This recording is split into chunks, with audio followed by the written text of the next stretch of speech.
Yeah. Figure might as well just start it on my own. I could play oh, and he shows up. There he is. I was like, maybe they'll be a little late and I should just start on my own. But he pops in.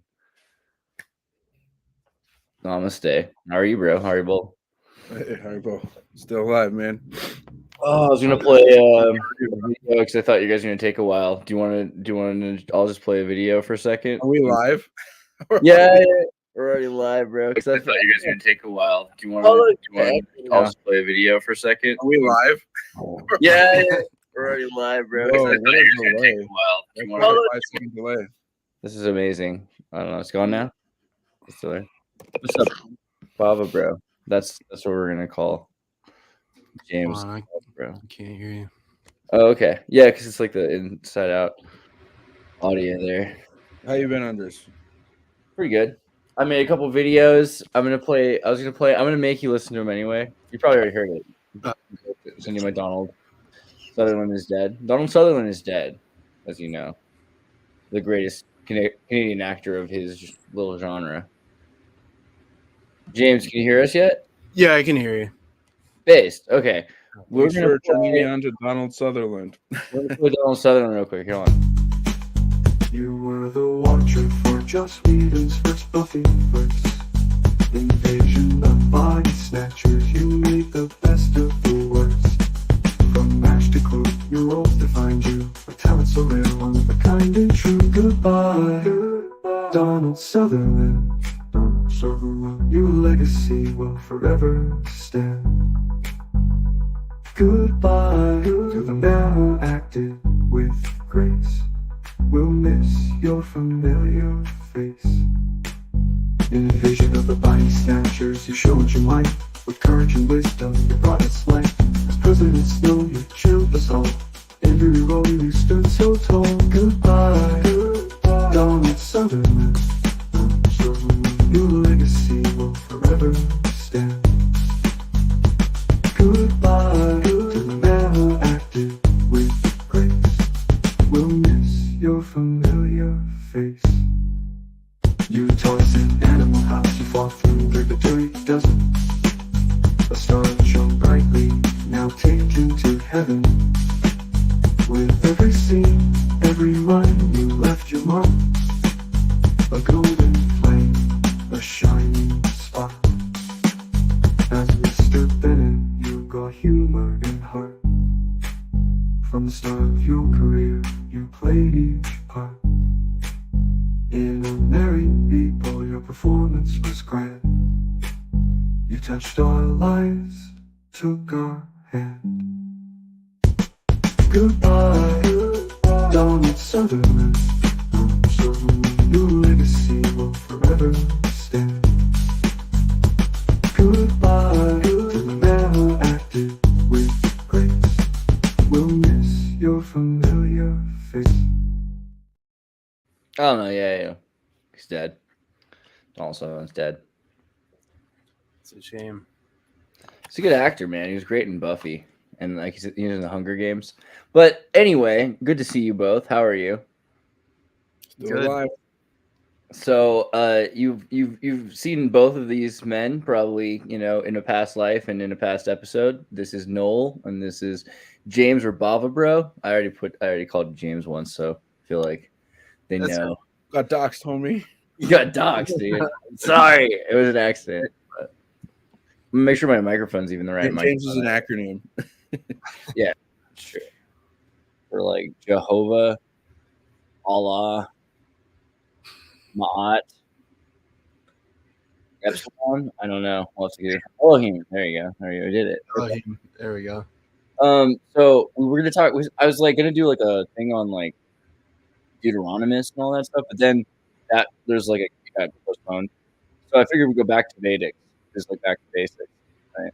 Well, we could talk about anything, and you guys both had things that you were kind of interested in talking about. I know James, you're about to go on a retreat. So maybe talk about like kind of process that's going to go on there. And like,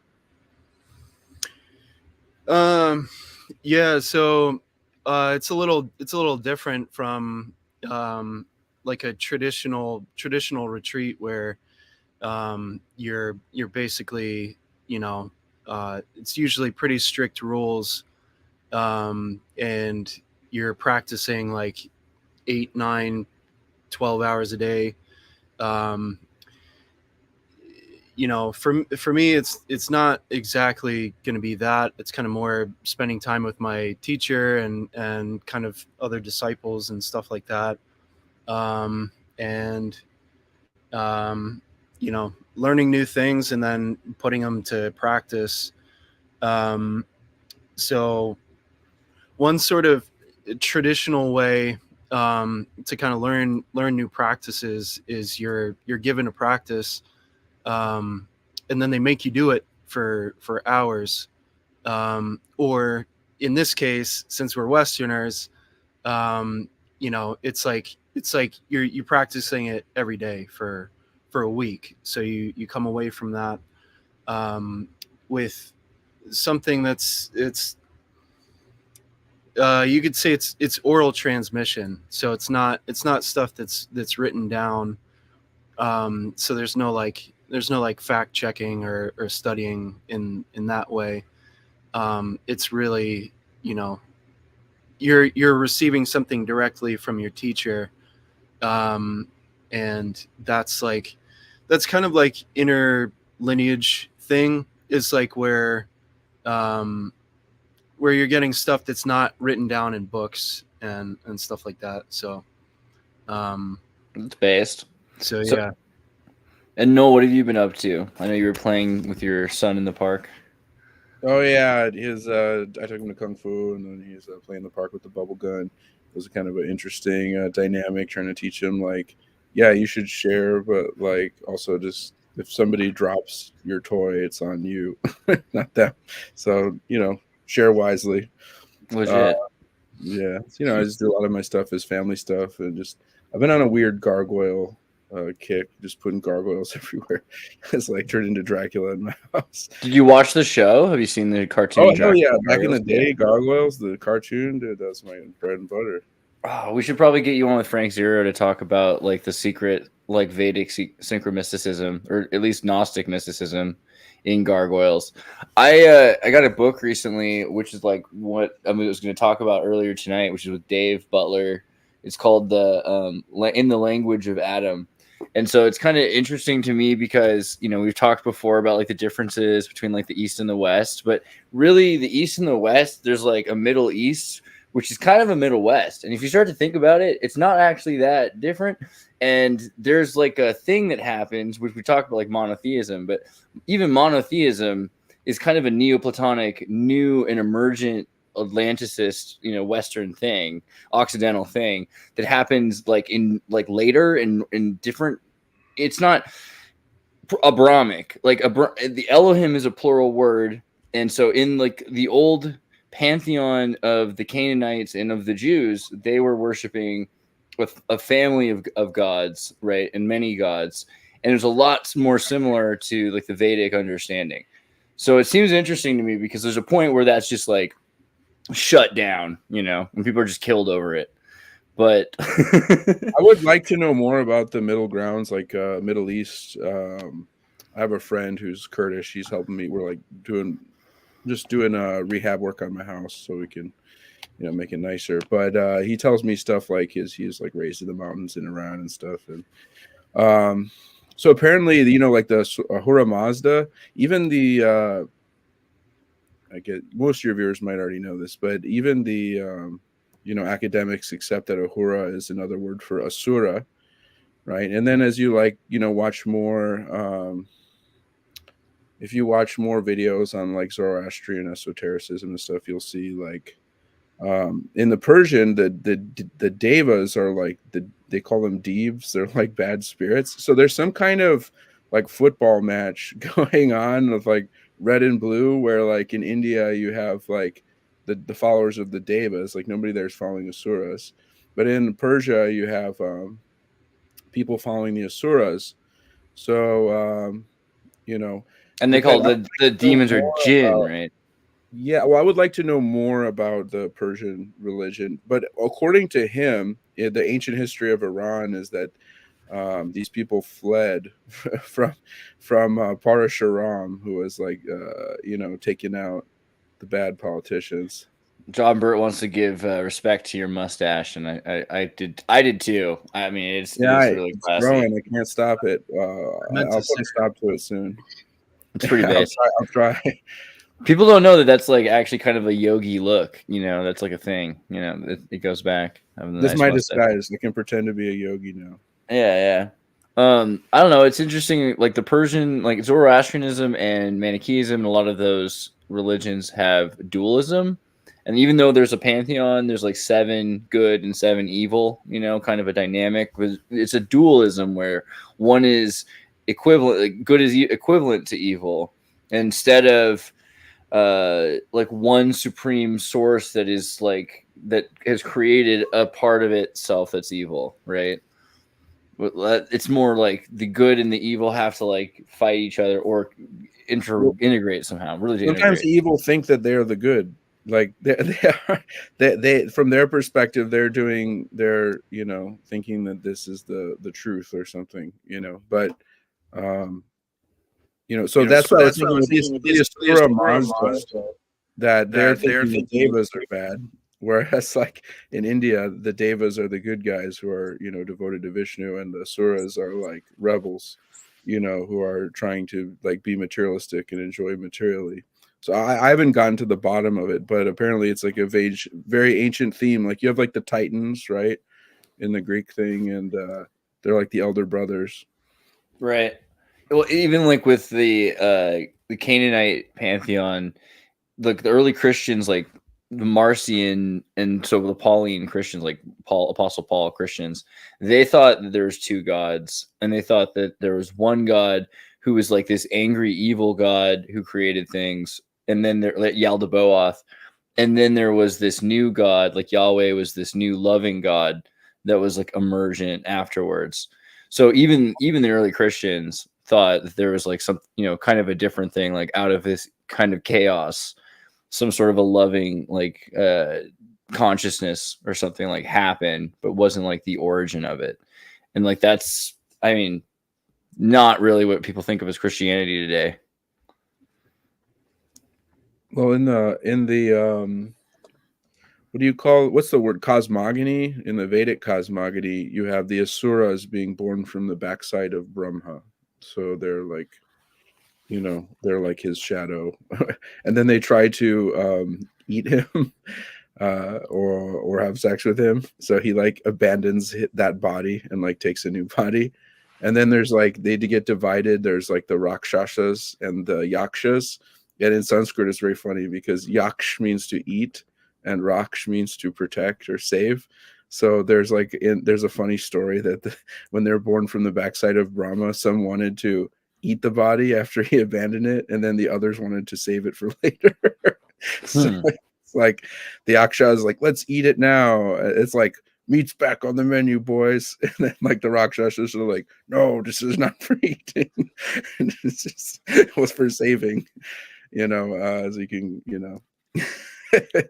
there's a lot of fun stories there in the Vedic thing. But yeah, I just don't know. I'm ignorant of the Zoroastrian ancient history, and I assume that everybody mostly misinterprets it. Like I'm just gonna say, like, being a scholar of the tradition usually means being a practitioner of the tradition, not just like an armchair philosopher. James is also, that's a bone that I noticed you pick on a lot, that people are just speculating and they don't actually practice. Yeah, there's kind of a huge divide between like what comes out of somebody who's just reading books and may not actually believe this stuff, or think like that there's sort of like materialist explanations that they just didn't have at the time, because we're so smart because we're modern, and they're old and primitive and dumb, which quite frankly is a dumb idea. In fact, the average Athenian who could be a grape farmer or something had superior memories to us now, And part of that is actually because we know how to read and write. So for somebody who doesn't know how to read and write, they'd have to read, 2,000 page poem, like, they memorize their holy books, or actually, like, um, so it's kind of like, you even hear Gurdjieff talking about this with his father, who used to recount the trying to think the tradition. I think it was I think it was Zoroastrian, but basically, it was an oral tradition, where everybody memorized this stuff. So Mhm. it doesn't really fit, so that's kind of modern stupidity, because they don't actually have any um interaction with living tradition. So Do they you have don't. thoughts? Do you have thoughts on like the Gnostic side of it, like Yaldabaoth and things like that? Like, is it all just like dead? I mean, isn't it kind of Gnostic tradition kept alive through like secret orders or whatever? Like, how do you feel about that stuff? You know? Yeah, that's the case, and that kind of had to be the case. Unfortunately, when the Christians came along, and also the Romans. I mean, nobody's really particularly to blame alone. Like there's so many lines, like, all is ever as it was. Nobody is cast down, nobody is lifted up, all is ever as it was, which means that the same groups of people that were around back then are here now as well. So you had atheists that were in ancient Greece. You had what I call the pitchforks, the peasants who, like, don't like all this magic stuff, or don't like the demonstration of miracles, um, you know, or whatever. And then you have the state, which we won't go into, or the you know sort of appropriated, like, churches, for lack of a better word.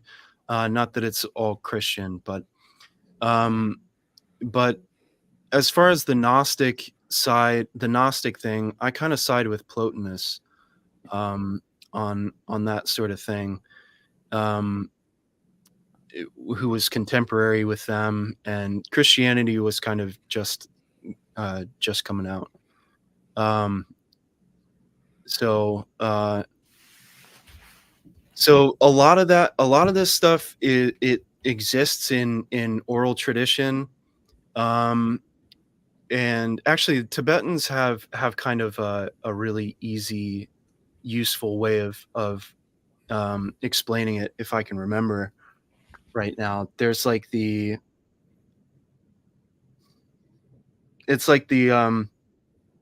there's the outward lineage, right? Which is all the preliminary learning, and then there's the secret lineage, which is kind of behind empowerment or initiation. And then there's the whispered lineage, which means, like, um, nobody knows that you know, and it's not even spoken out loud, right? Like, it's whispered. It's that tight of a protection of whatever it is, practice, or secrets. Like, secrets are not, there's this distrust of things that makes it seem like somebody keeping secrets is somebody doing something devious, when it's not. That's not the case. It's really that all the pitchforks are still around, right?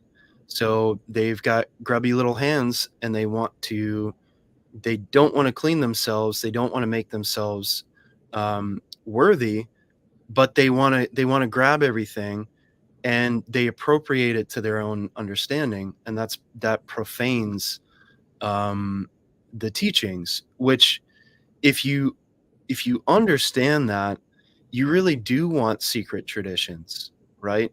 You really do, because you don't want like whoever you consider modern idiots to be, to take that and then add their own idiocy to it, like an idiot, right? The word idiot comes from idiot, which basically means somebody who has their own idea about things, right? It's not the worst thing in the world. You could be a libertine in that way, but I don't want that person's understanding, I want the stuff that's been untouched, untarnished, that the heavy hitters had in a greater age, so that's like the real value, is those things existed in their exact form at the times of these masters or prophets or whatever, old civilizations, if you will, right? So to receive something like that is really heavy. That's like a really serious thing.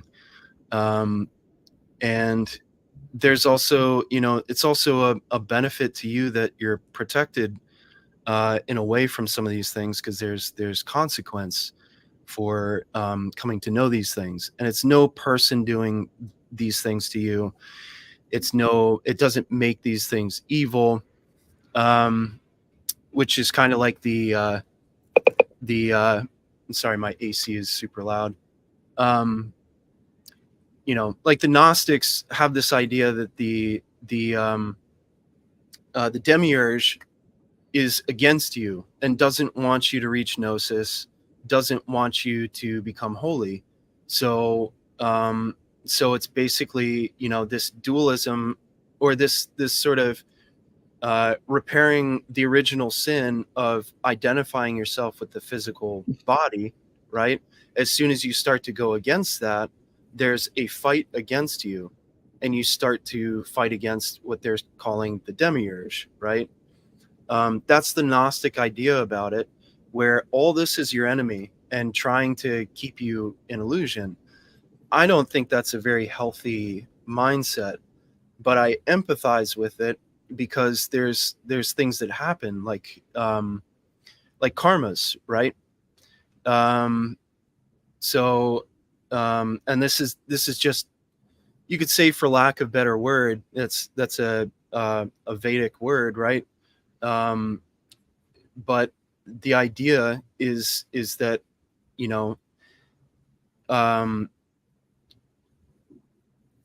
well, I guess we could go into that. So like, so you have to take things wholesale too. If you just take this part and this part because you like this part and you don't believe in this part, you're not doing it right, right? So take reincarnation as a fact, right? You've behaved certain ways throughout every lifetime. And in some cases, you've acted against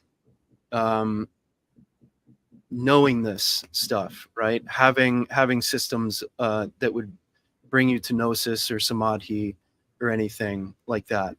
And you've acted out of ignorance. All those things have piled up against you, or at least between you and the thing, right? Could be between you and your teacher, could be between you and the teachings, and so on. Could even be, I mean, it's also between you and family members,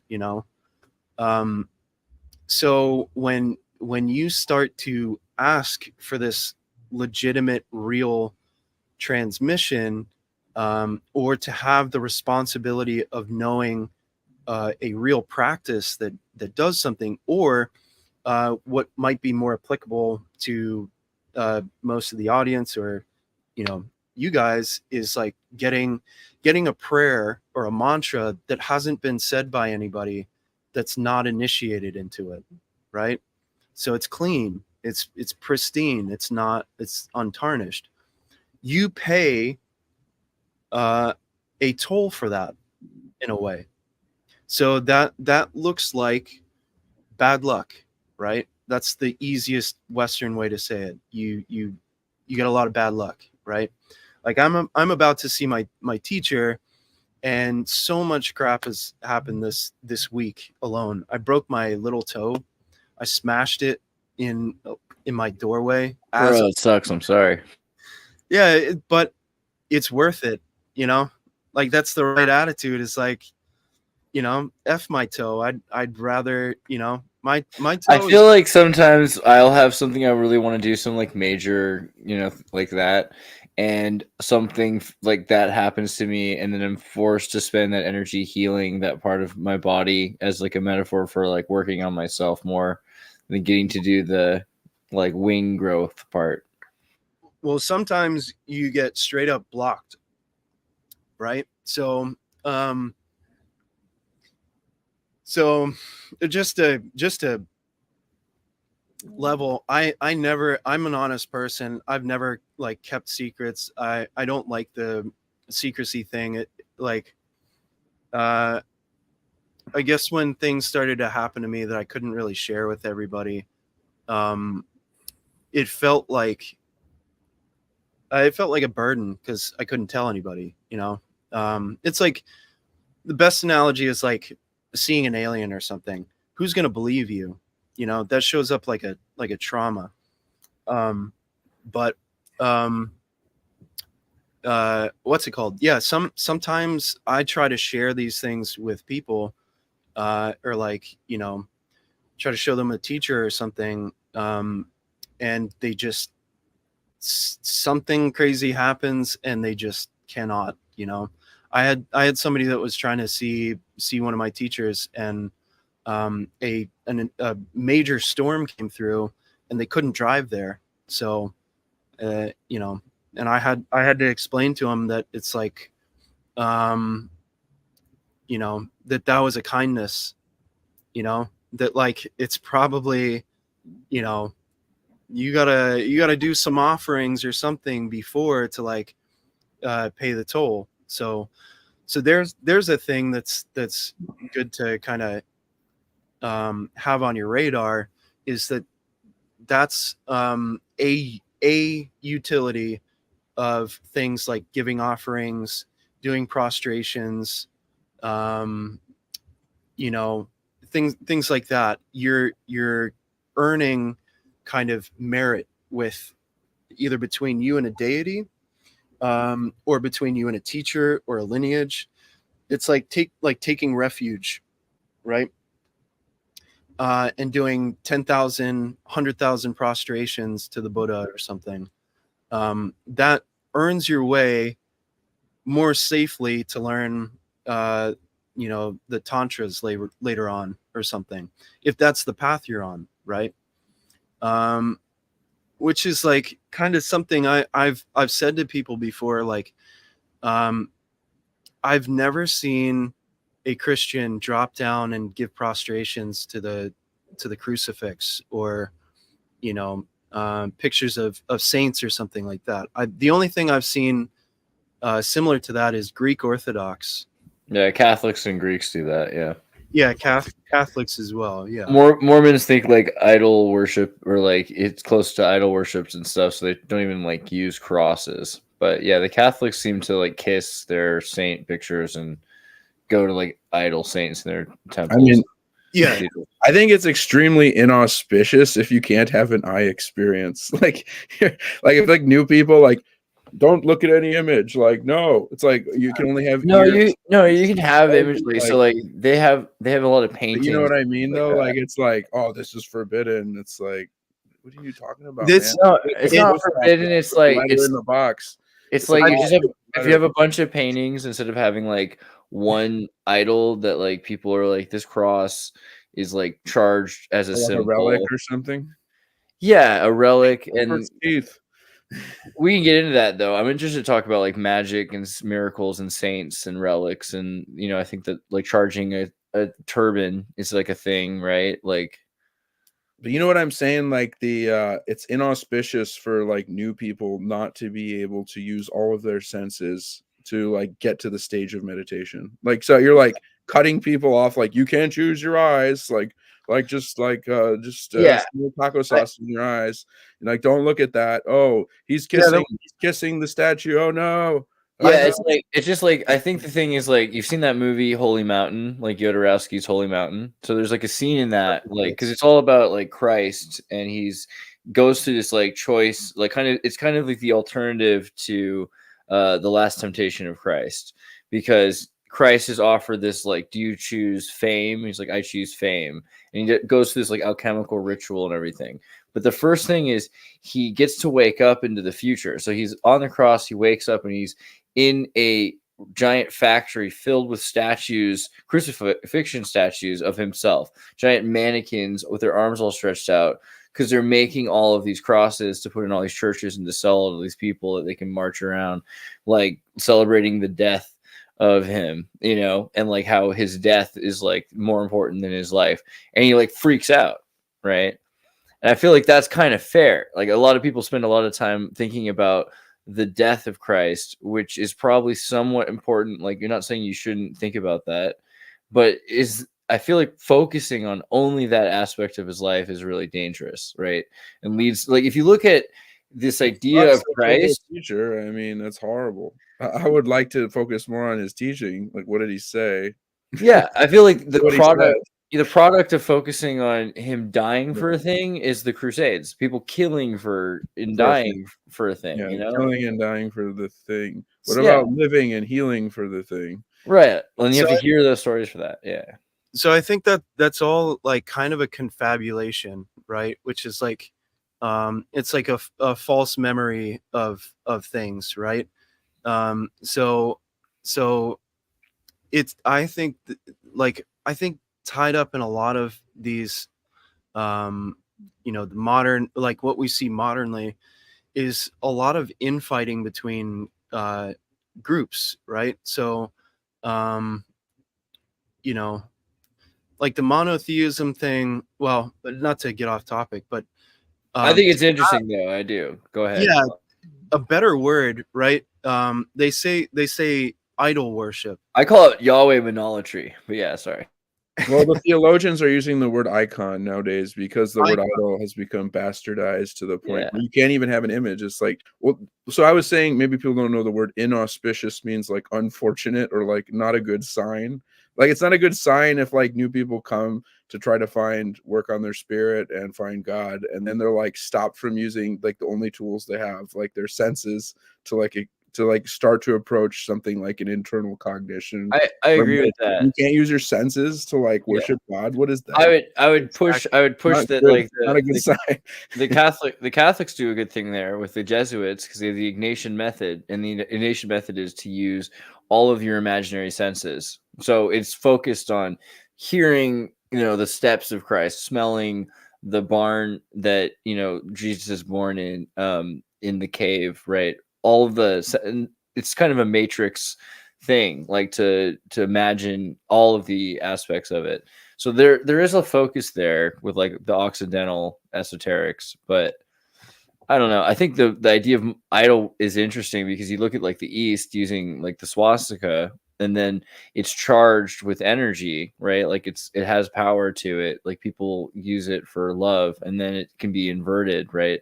So there's something in the West. So there's something about idols or icons that, you know, sigils, right? Like the same reason branding works for corporations, that like AOL like does what it does, right? Don't confuse the two, because you have occult symbology, right?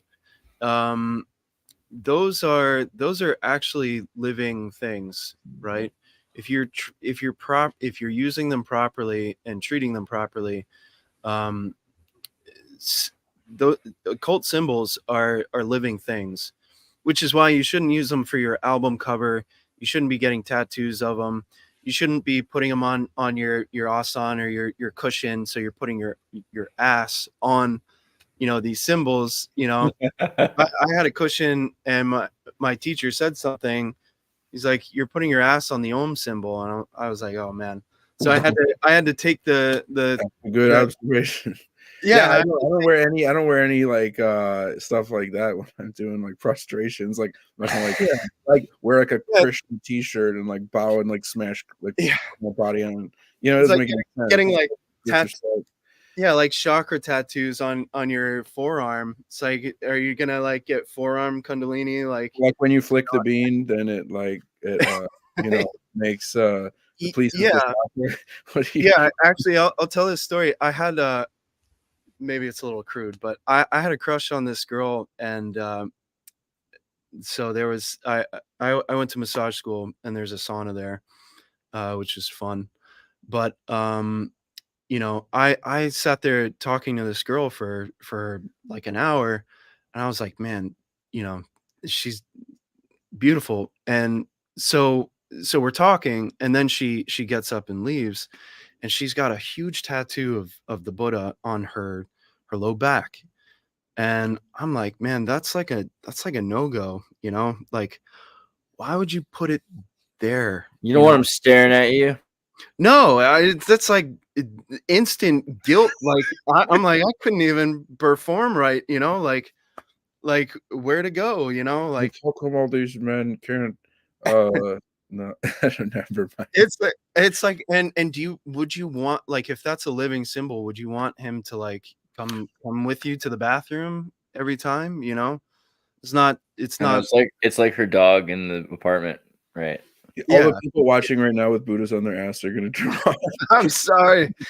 Yeah, you got it. I heard somewhere like in Thailand they only get a tattoo if a monk does it for them, because your blood's like flowing through the symbol, and like it's a living symbol, and like it's changing you. I would never even let a monk, honestly, give me a tattoo. I would only give myself a tattoo, or I would not even do that.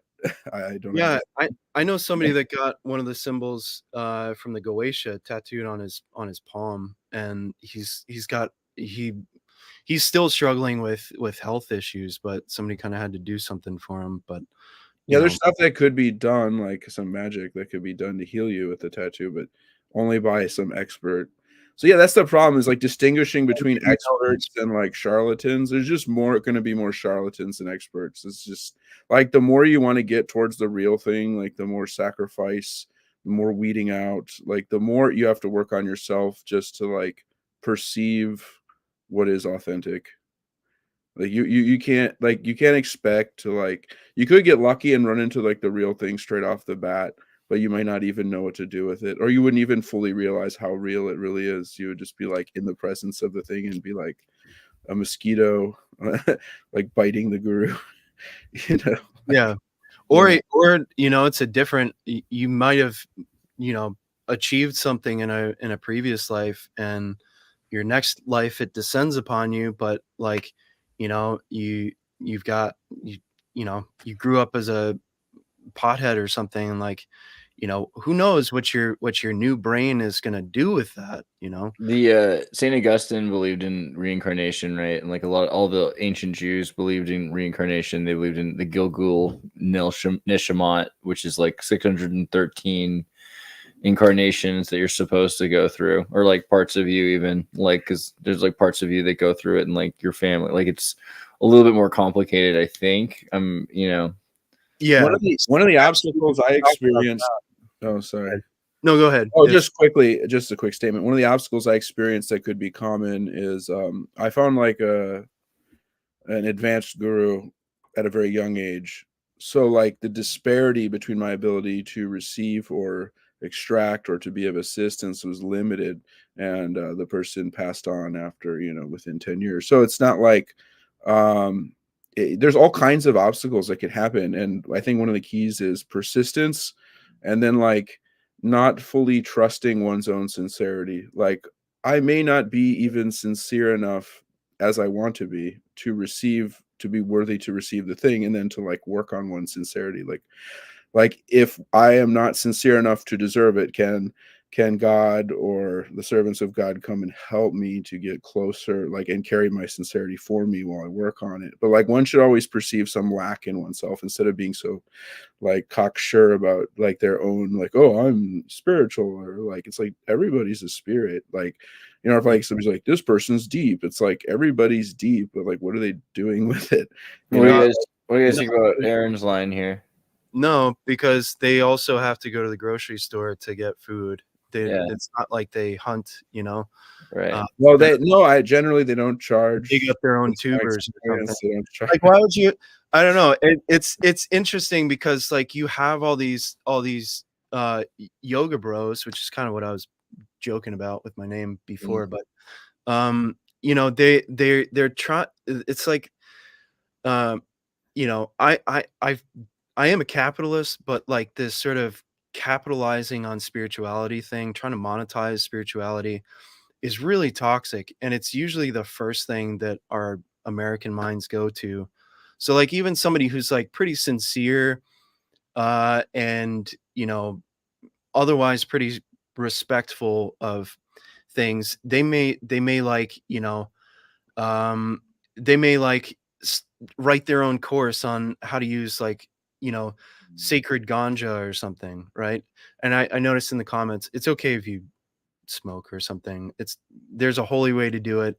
You know, As whatever. in worse, I digress, Right. but you know, heard don't it. die from smoking. It's a horrible death of 1,000 drownings. Don't do it. Stop before it's too late. Yeah, I've vape seen instead. so many people on ventilators and hooked up to oxygen tubes and suffering Yeah. tremendously from Yeah. that. That is a bad way Drink to some go out. bong instead. Yeah, Nowl Bad way works. to go out. Nowl works with people that are dying all the time, and so it I'm kind in of a hospital. I work mostly with neuro, and I do plastic surgeries and stuff. But like, yeah, like dying from smoking is such a shit way to go. Alcoholism is probably just as bad. Like your belly explodes, like you're pregnant, but it just keeps going like until you like freaking legs fill up with fluid and you like drown in your own body. It's like horrible. You don't want to die from smoking or alcoholism. Yeah, I mean, It's honestly, okay, I guess, if you smoke, but maybe not. if you don't want to die that way, We're not judging. probably James, wanna quit. James isn't judging. We're not judging. I'm warning though. Yeah, I mean, I'm I'm guilty. I'd probably have more hairs up top. If them's the breaks, you know. yeah, and honestly, like, actually, it's a stand-in for like feeling Shakti and stuff like that. I didn't get away from it, you know. I still enjoy it sometimes, but you know, it's a placebo. It's not the real thing, you know. Like the things that you're feeling from that, they're a lesser reflection of other things that you can feel. Actually, interestingly, the same combinations in somebody's birth chart that would indicate that they abuse drugs or that they'll have an addiction to drugs actually shows a high capacity for I guess the tantras, you know, like experiencing Shakti, because there's like it seems the same to the soul, right? If you've experienced sort of spiritual bliss, which is not, it's a more specific thing than the way people use these words, but if you recognize that in something, but you don't have the real thing to judge it against, you fall for the illusion of the thing, and you can get sucked pretty deeply into it and say, oh, this is a sacred thing, this is, you know, or maybe not even sacred, you just love the way you feel and it gives you this ecstasy. But well, one, you're spending yourself, right? So it's taking from something else to give you that sensation. Two, it diminishes over time, so you have to increase the dose. This is like the curse of the shaman, right? That eventually you burn out all the channels that you're prying wide open by borrowing these states from plants, right? So like you're stealing not only from yourself, like your longevity, and your capacity to naturally enter these states, but you're also stealing from the plant itself, right? So you have your own DMT, for example, right? If you're taking a plant's DMT away from it so you can borrow it for 20 minutes, do the businessman's trip, you're stealing from something that has no choice in it. And you have no idea if that plant was in bliss in its own existence there, and you took it, right? And like, I think there's different grades of that, right? So like plants seem like pretty fair game as far as like, you know, human providence. We can cut down trees and it's not so disturbing, right? But like, you should know what you're doing to yourself mostly, and you can still make the choice at that time. It's like tobacco is a sacred substance. The Native Americans used to not, I don't think they even inhaled, or they understood that it can give you sickness, right? The tars can give you sickness. So it's with moderation, so. Well, I think one of the points is that not whether or not the one is like bad or anything, or it's just that when you have a tradition that uses plants, then like you were saying before, you want to include the fullness of that tradition, like giving honor in the approach and stuff. Like, I don't recommend plants. I don't use plants. I haven't done anything since high school, and I'm like 40 now, so I'm like straight edge as hell. But if I was to conceive of such a thing, like the approach is necessary to make the advancement. It's not like, like I would suppose that the Native Americans would approach the plant with reverence, not just like, oh, give me that, Well, yeah, Let's and there. go out to the barstow near the edge of the desert so that the drugs can take hold. Well, there's also uses for them. It's like, unfortunately, if you did come across like a Siberian shaman or something, and they could tell that you've partaken, they'll never share with you.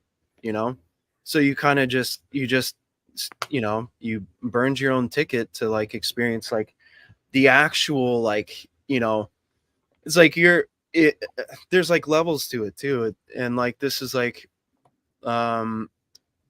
alchemical too, right? Like there's it's like plant medicines. You got like plant stones, you got spagyrics, and in any case, the way like shamanism works is they do something to it so it's more powerful.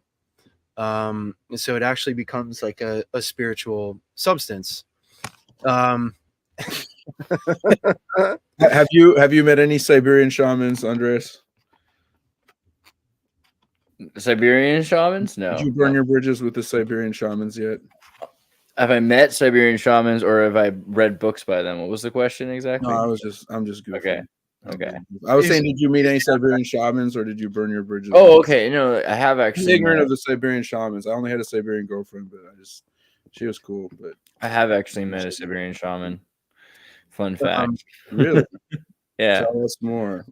Oh, it's the very like more increases. Desire to know more increases. It's a guy who lives in San Bruno. Actually, like we could probably meet him again sometime. It'd probably be worth it. Meet the Siberian shaman. Yeah, it's from Novosibirsk, I think. But I don't know. I was thinking just like it's interesting the idea. Like it's interesting you wouldn't steal DMT. That's like it's like that should be the next PSA. Well, yeah, and that being said, I'm guilty too. But dude, somebody stole my plant in high school, man. God damn it. I actually did I did ayahuasca with Mormons in Salt Lake City. It was pretty fun. I wonder how they felt about that. Yeah. Oh, they were actually ex-Mormons, and this was like their new thing. Mormons are always like, they're like the Canadians of Christianity. They're all the kindest people. Oh, I love it. Yeah, just like very pure, pristine people. I like that about Christianity. It's like you get some really naturally pure people, and there's like natural virtue to the human animal with like a little bit of temperance and clean mind and clean behavior. And that's like the baseline attainment that anybody can make, you know. They do seem like the most open to like Gnosticism. It seems like a compounding of all, or a concoction of all kinds of Gnosticism. Like there's all of the Gnosticism they could get, really, and they're open to more of it, right? That seems kind of interesting to me. So it's kind of like, it's actually like the surmising of all heresy that they could come up with, really. I like that a lot. So it's And like I- Vedic Mormonism. So like that's the thing. Vedic Mormonism would be okay. It wouldn't be okay if you're a Pentecostal or a Lutheran or anything else. But Mormonism would be like, yeah, okay, we could see that because before the flood, all was one, and they're not really pushing like they already believe in like a godhead, so they're polytheistic is kind of technically. Well, it's like compartmentalized. That's the thing Yeah. where people don't understand the Veda. There's one God. Yeah, well, the And same God thing. has many parts. This is like It all Greek works. theurgy as well. This is like you know, Platonism, the what's the word, the cosmology of Platonism. You can read about it. Yeah, okay. So, you know, it's like there actually is no division between polytheism and monotheism. And the best example you could read about that, actually the most succinct, read the Wikipedia page on Proclus and read about the one. Proclus is the one, which is a Platonic idea. It's actually pre-Platonic, I think. But yeah, if you go down, it talks about the Henads. Well, I'd go back, but yeah. So that this is great right here. It's very succinct. But From right here, you want me to start reading, or where? So this is good. Actually, if you go down a little bit, I just want to see something. See if he's talking about the Henads there. Yeah, so that's good. So the basic idea is that the one, and maybe Nowl can relate this to Vishnu, but there's the one, which is it's like the one not one, right? So there has to be a sort of trick of language here, because it's like it's non-participating, and it's like indivisible, but we call it the one, and it partakes of existing but also non-existing. It gets really confusing. I don't think I can do a good job explaining it, but there's a reason for that, because it's the unintelligible world, right? So you have the intelligible gods, which are the terrestrial gods, right? And then you have the unintelligible gods. So it implies a limit of human reasoning, right? Of human cognition. Your human mind is not able to grasp the entirety of God's existence, right? Or to, you know, I don't know, it just exhausts language. Well, Krishna says in the Bhagavad Gita, he says, your whole conception of the infinite is in my negligible portion. He tells Arjuna, after he shows Arjuna the whole infinite, he says, actually, this is my negligible portion. So even if the infinite is God's negligible portion, then this is the closest we can come to like what is unknowable. Like you're touching the unknowable. Like when you think you've seen everything, like God shows himself to you in Darshana. And then he says, actually, what you see of me is my negligible portion. Right. So another thing is, to connect it back to the Vedic thing here, is if you look at the Upanishads, there's various statements. Like, for example, just the word Brahman, right? It comes from the verbal root bri, means to increase, right? Yasmach, if it's like Sandilya Upanishad or something. Yasmach brihati, brin hayati chasarvam, right? Because he increases and caused everything to increase, right? Tasmad uchyate param brahmeti. Thus he is known as the supreme Brahman, right? Because Brahman means to increase, right? So he's one, but he becomes many. Actually, it says that in another place. I think Brihadaranyaka Upanishad or like Taittiriya Upanishad. It says Brahma Vaidam Agra Asit. Brahma, the absolute, was alone in the beginning, right? But so kamayata bahusyam prajayeti, that he desired, may I be many, may I grow forth, right? Bahusyam, may I be many, right?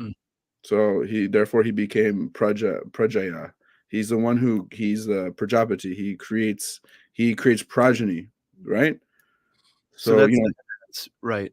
So he becomes many. He's one, but he becomes many, right? He enters into all those things. So he enters into the sentient and the insentient, the moving and the non-moving. He enters into the knowable and into the unknowable, right? That's Bri. Bri means to expand, right? So Brahman is like the greatest expanse, like the absolute, right? But really it means to expand, you know.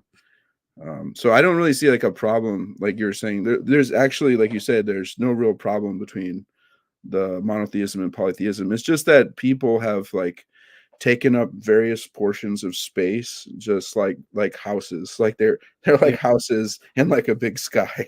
You know, Well, they're just taking up, enclosing little portions of space and thinking we are, you know, here and all that. You know. Yeah, it's the pitchforks again. You know, like they're Yeah, like, we gotta oh, get past that.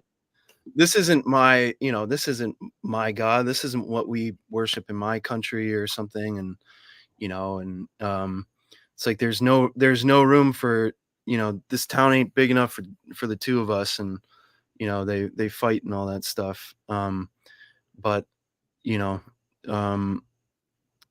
it's like, look, if you look around, there's multiplicity, you know. Like if you look at the world, it's only a few qualities that are encompassed in these Henads that is infinitely divided, right? So if there is one God, you know, ultimately we should probably all look the same, but we don't, and we have different temperaments and everything. So this is the necessity for the for, you know, astrology, right? It's the science of explaining, like tracking these qualities based on the spheres, right? Which is the basis of reality. We know from looking in space. It just ends up being spheres and clouds, whatever. So yeah, it's these qualities come from the Henads eventually, right? So Can they're you define Henads for the audience? What do you mean Henad? so Henads. I think I believe there's 8 in number, but Henads, the word literally means the ones. So it's like a multiple of the monad, right? So This is that kind of fractaling outward of like the original pattern or something. exactly. Like Thank you have like in the Vedic you have like the 12 Adityas, they're like solar deities, right? And then you have like 11 Rudras, and you have like what do you have? There's a couple more, right? You have like Ashvins. Right? RGC just gifted 2 memberships. Thanks, RGC. That's awesome. Appreciate that's that. cool. I don't And even have the 8 Vasus, the Ashvins, which are twins, and then you have the 11 Rudras and the 12 Adityas, right? Yeah. So these are like kind of like, but they're all like the word Indra, for example. Like people are like, oh, Indra is like the old god. Indra is the original god of the Veda. It's like Indra means leader. So so it's actually like a borrowed title from God. Like Indra could be any entity that is the leader. It doesn't have to specifically and only refer to Magavan, the storm god. You know, it's like a godhead, and that's like that's the thing. I think it goes back to what you were saying before about like the non-practitioner has difficulty entering into, you know, the complex textual variety that exists. You know, like if you don't practice, you're not going to understand what you're reading very well. But I would also make the counter argument: if you practice something, it's good. But if you also don't study, you're not going to be like, it'll be very hard to identify what is authentic and what is inauthentic, you know, because you'll just be at the whims of your karma, essentially. So studying is actually one of the things you can do to kind of improve your knowledge, you know, and your ability to approach things, to be able to suss out what is the substance, you know, the actual, what is form and what is substance, you know. Right. And these things can quickly become pedantic. It's like, why do you need to know this stuff? It can To write but a yeah. paper or something, that's cool, but it's like, if you want to understand why your relationships with certain figures in your life doesn't go well, you know, if you can relate that back to a deity that you may not have a good relationship with, well, here comes the, karma and the tools of worshiping icons, right? And it may not be your Ishtadevata or your whoever your the god of your heart, the one that you want darshan with. It may actually just be one that you have a malefic relationship with in your birth chart, but you want to alleviate that, you know. That's when it becomes useful. But if you don't practice, I mean, who cares, you know? Or if you're going to use this stuff to like make up your own thing or something, it's like, good luck, bro. You know, like, this stuff is, start new religions. Yeah, yeah, it's sort of yeah, we don't understand what we have to way to begin with. go. People Yeah, like trying to reinvent the wheel. just what we need. A More, third wheel. We need a third wheel. yeah, more Elrons every month. That's what we need. What do you guys think about, like, so is the soul the soul's eternal? What do you think about, is it like we have one soul, or is it a bunch of soul that are like bubbles of souls? Like how are we all, what are soul? What is soul? So, I'll do a couple things, and then I want to hear what Nowl says. Somebody asked in the comment section what we think about karma if it's tit for tat, which means, like, Blood atonement. Yeah, that, like, it's like the idea of instant karma, which doesn't really exist. We could talk about it with like reincarnation, right? Reincarnation is not so clean. Like, it's not like maybe a cool movie would make it seem, where you look the same every lifetime. Keanu Reeves is either a vampire or reincarnated or something, and we know because they look the same. It's not exactly that way. And in fact, like, for some people or practitioners that have experiences where they think they're some great reincarnated master or something, one, they're probably not. Two, it doesn't mean that they didn't have some sort of memory or sensation regarding. Stop gaslighting me. I'm clearly Cleopatra. Like, we all know it's okay. I literally had a girlfriend who thought she was Cleopatra. I was like, you got to be kidding me. Bro, That's we're all funny. Cleopatra. We're all Cleopatra. It's funny because Crowley I talks was about Akhenaten, apparently.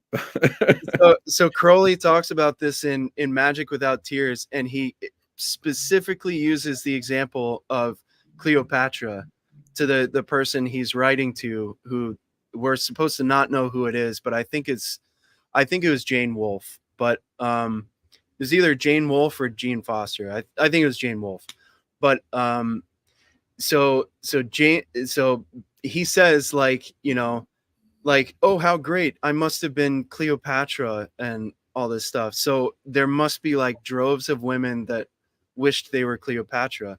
But let's say somebody does have some sort of memory of Cleopatra. What's more likely is that they were probably either close, or I don't know if Cleopatra taught or anything, but they'd be like a disciple of them, you know. And I then think there's a lot of delusion. There's so much self-delusion. That's part of the sickness, is actually you got to overcome that, thinking that I'm such a special.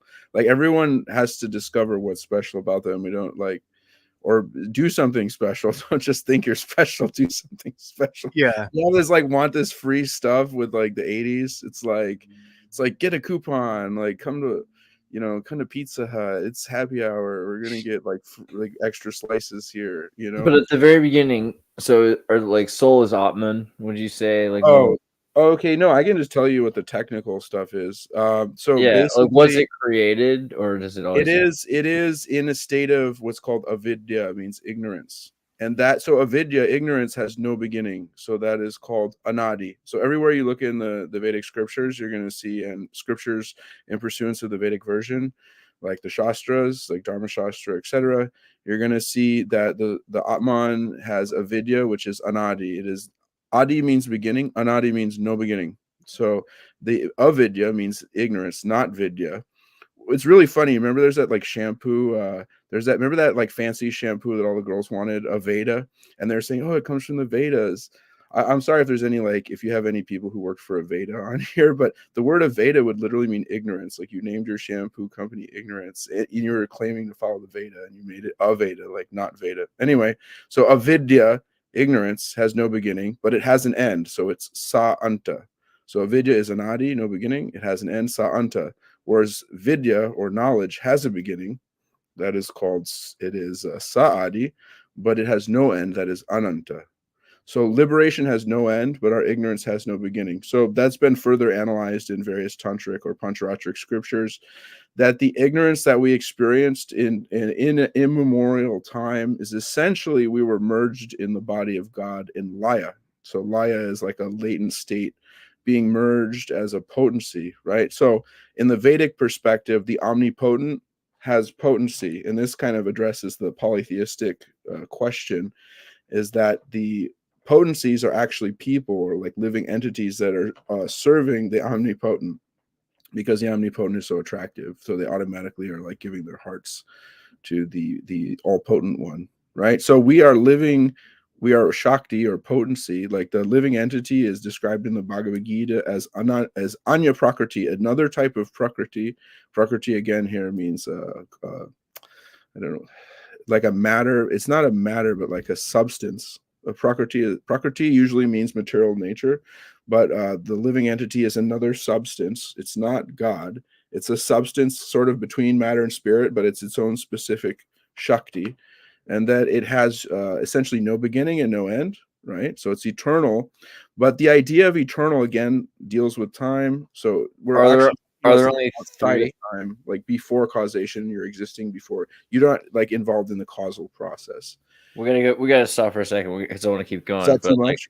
no, well, okay, Yeah. but there's three. Are there three? Yeah, it is. But like, are there three levels then? There's like spirit and then matter, and you're saying Prakriti. Generally, there's like a general category. Well, they say earth. Earth is like earth, water, and fire. So like fire is God, water is like the living entity, and earth is like the material nature. Three is interesting because like that's a like LDS thing, right? Like terrestrial, and celestial.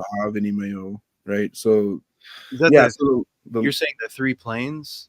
The three yeah, you planes? also see that in the Vedas. You'll see like what is Bhautika or Bhumika, and then you see what is Antariksha, and then you see what is Daivam, in the DV, in the sky, right? Oh, so it's okay. like living entities of like the three categories.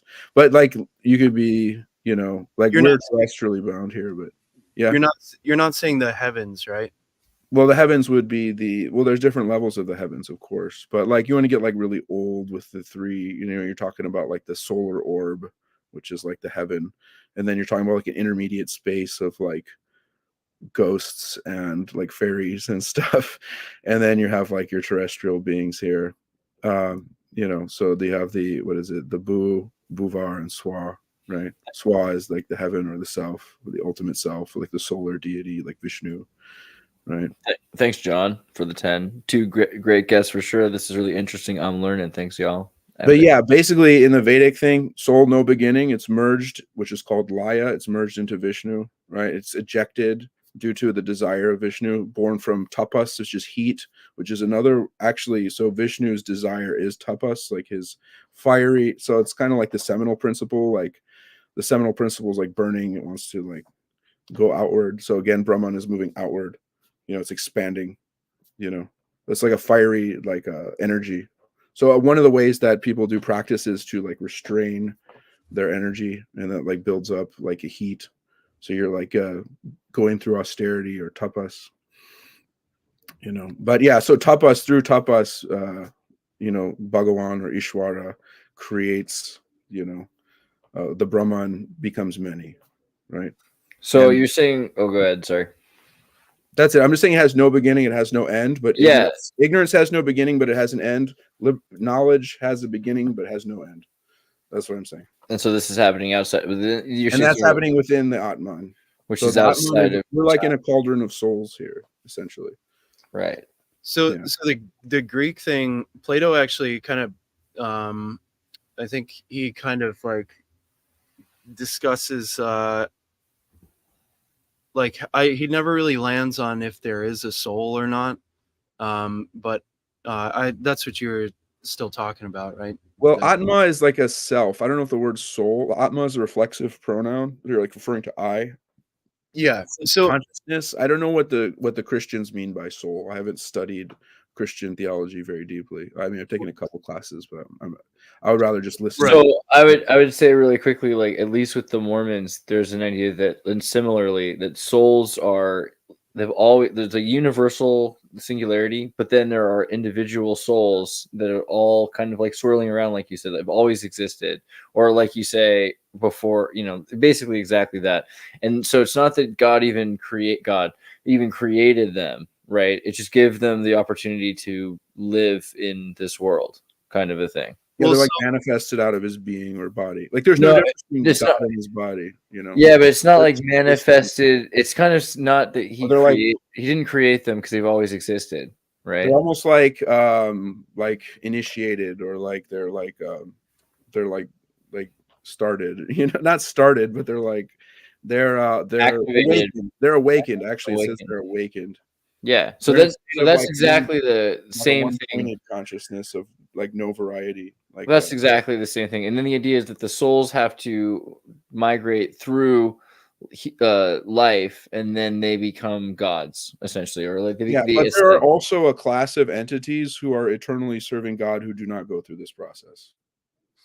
right. So that's interesting. That's like the classification of like an angel, right? To use the like Judeo-Christian thing. Those are not human souls. Like they're like they don't need to evolve. They're already, you know, like technically the experience of them is that you know, that I self-identify with a god, or if they're in the chain of a certain god, then they just look like that god. Like there's no separation. But if you kind of take like the Judeo-Christian angels, those are, I mean, I don't know. It's kind of hard to, nerve-wracking to speak about them, because you know it's not like a human thing where humans, a human soul, so to speak, is a knower. So the currency for the human soul is to come to know things.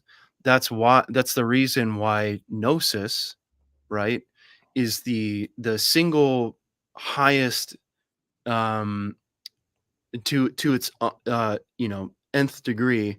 It is the single highest experience within yourself that a human soul can have, which is why that's of the utmost importance in the spiritual path, is to achieve gnosis or samadhi. um, uh, is the Vedic word for it. And actually, they do a great job in Hinduism of explaining the different levels. There's many different types of samadhi. It's not necessarily one for one with gnosis.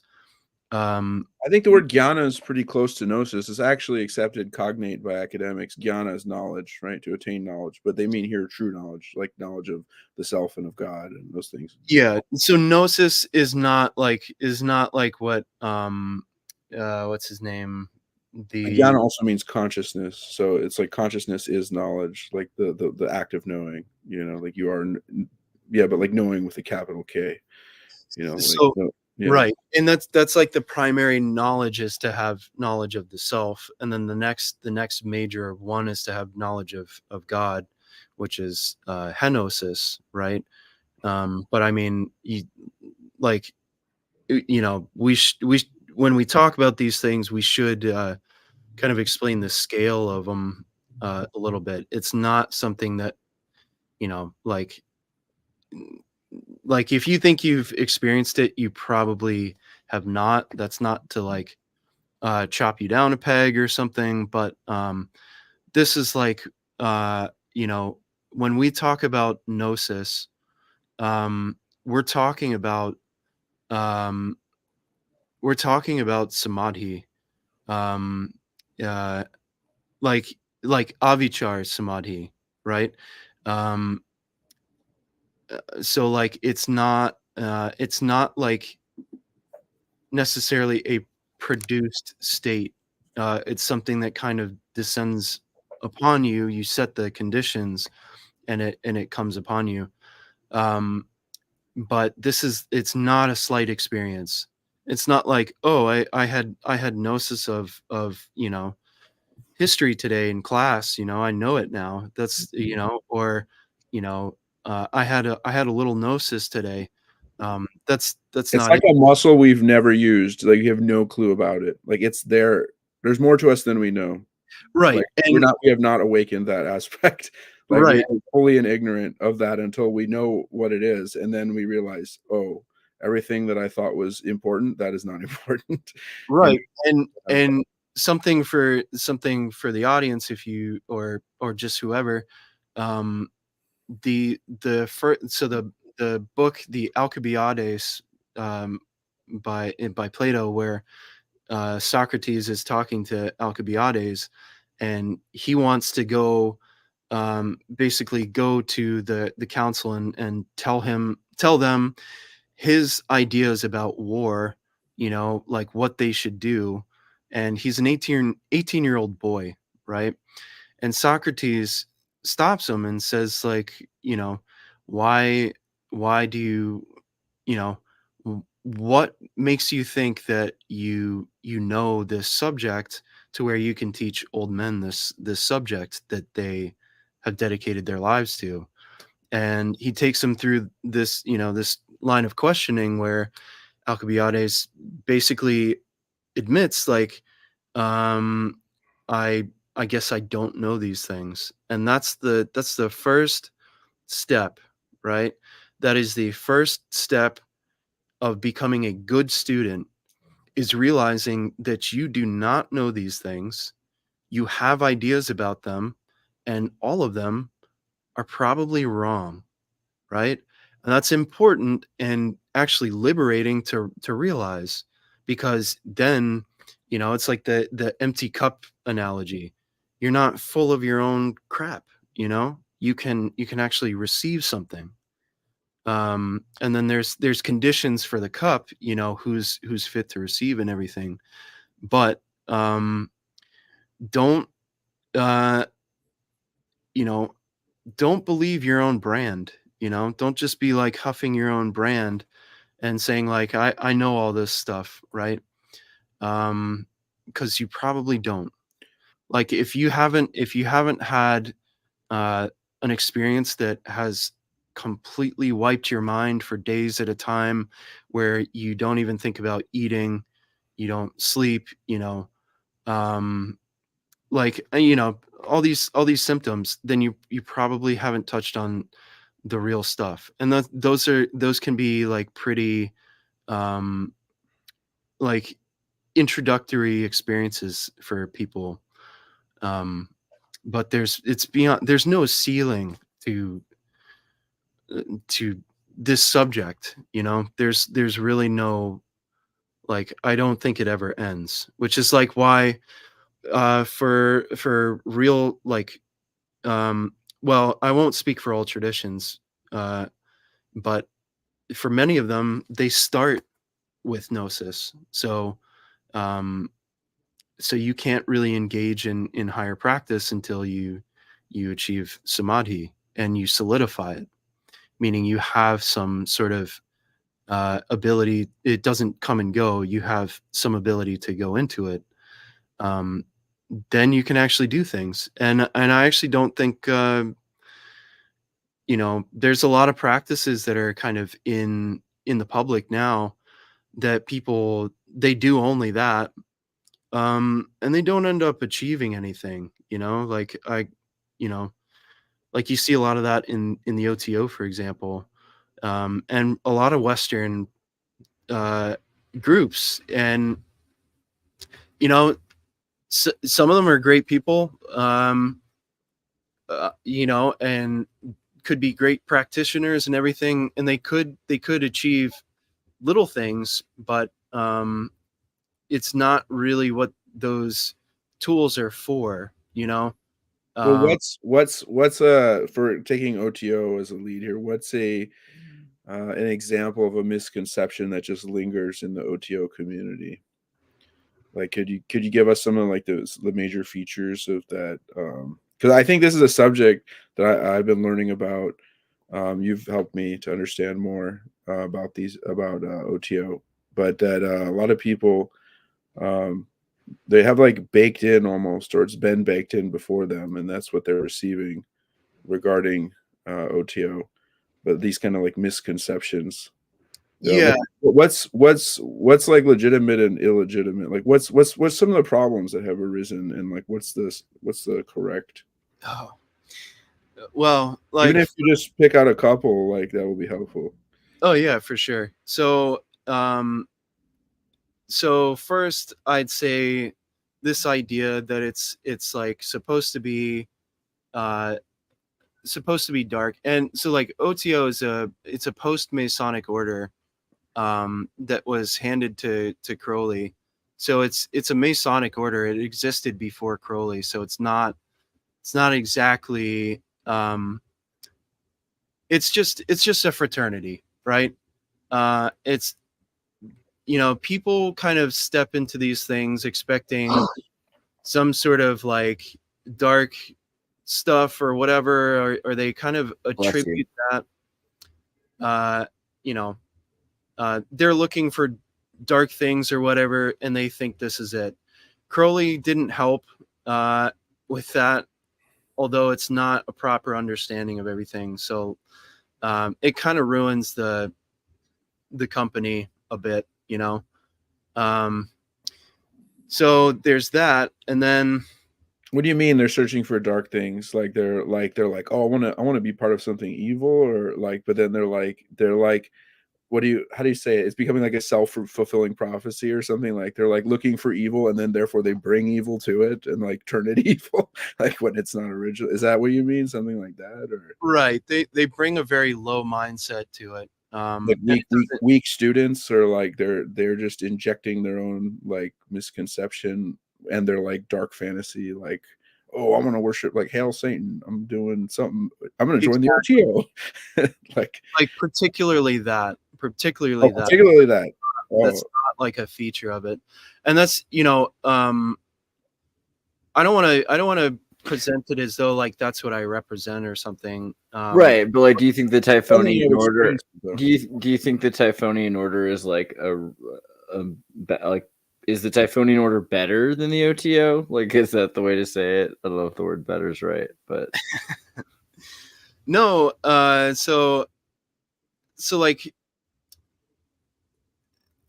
so in the OTO, the OTO is basically a storehouse for a particular secret that people basically know now. You know, I think it's like a pastime for people who are suspicious of things to expose orders. You know, so like, you know, you get people publishing, you know, all the information and whatnot, and like it's like a big no-no.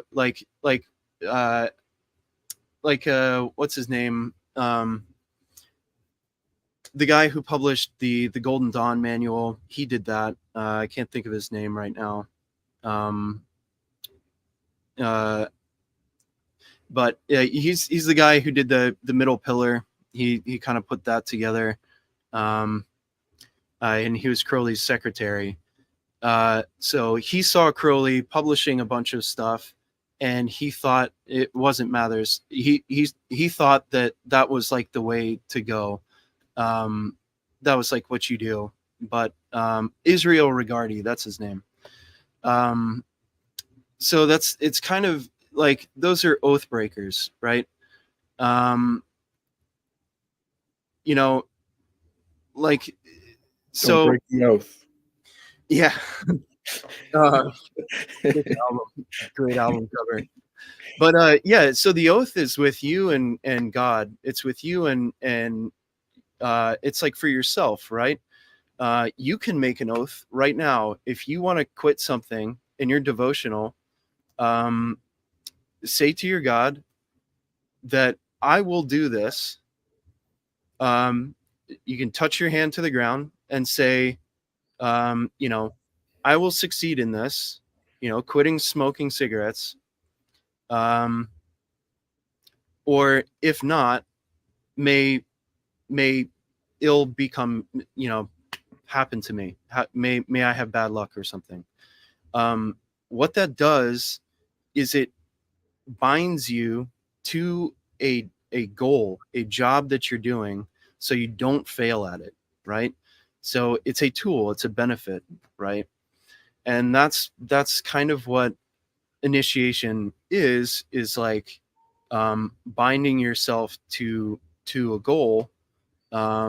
That seems like the Deva Asura thing, right? Because we're talking about like you have a choice. I don't know, because it could be exorcisms of demons and fasting and kind of. And maybe I'm wrong here. Is that not? Well, exactly one thing about the Asuras and the Devas is they're cosmic principles that pervade reality. So it's not like you can kill lust, because then it would end for everybody. Like you can sort of create a relationship of denial, or like not denial, I guess. English words are so problematic. You can bring it under control and use it for restraint or something. Well, yama, yeah, like pranayama. Well, in yoga, things can't even arise. Like once you attain samadhi, they can't even appear, because you're experiencing something that's more real. You can bake seeds. The world of the senses. No, they're like nothing burgers. Like if you bake a seed, it won't sprout. Yeah, that analogy has been given. Yeah, you know your stuff. Yeah, baked seed. Yeah, you fry those seeds are samskaras or bijas, seeds of karma. Like, yeah, they can't really fructify because there's a stronger seed in place that is causing cessation of all of those things. There's a nirodha. The word is vritti nirodha in place. Yoga is defined as the cessation of the modification of the thinking principle. It means, false cognition. It doesn't mean the cessation of experience. It just means of an uncontrolled mind. Because otherwise, if the mind is uncontrolled, it looks like the self.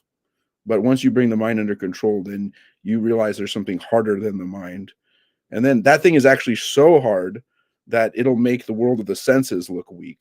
Like the objects of the senses will look soft compared to like what is great in the self.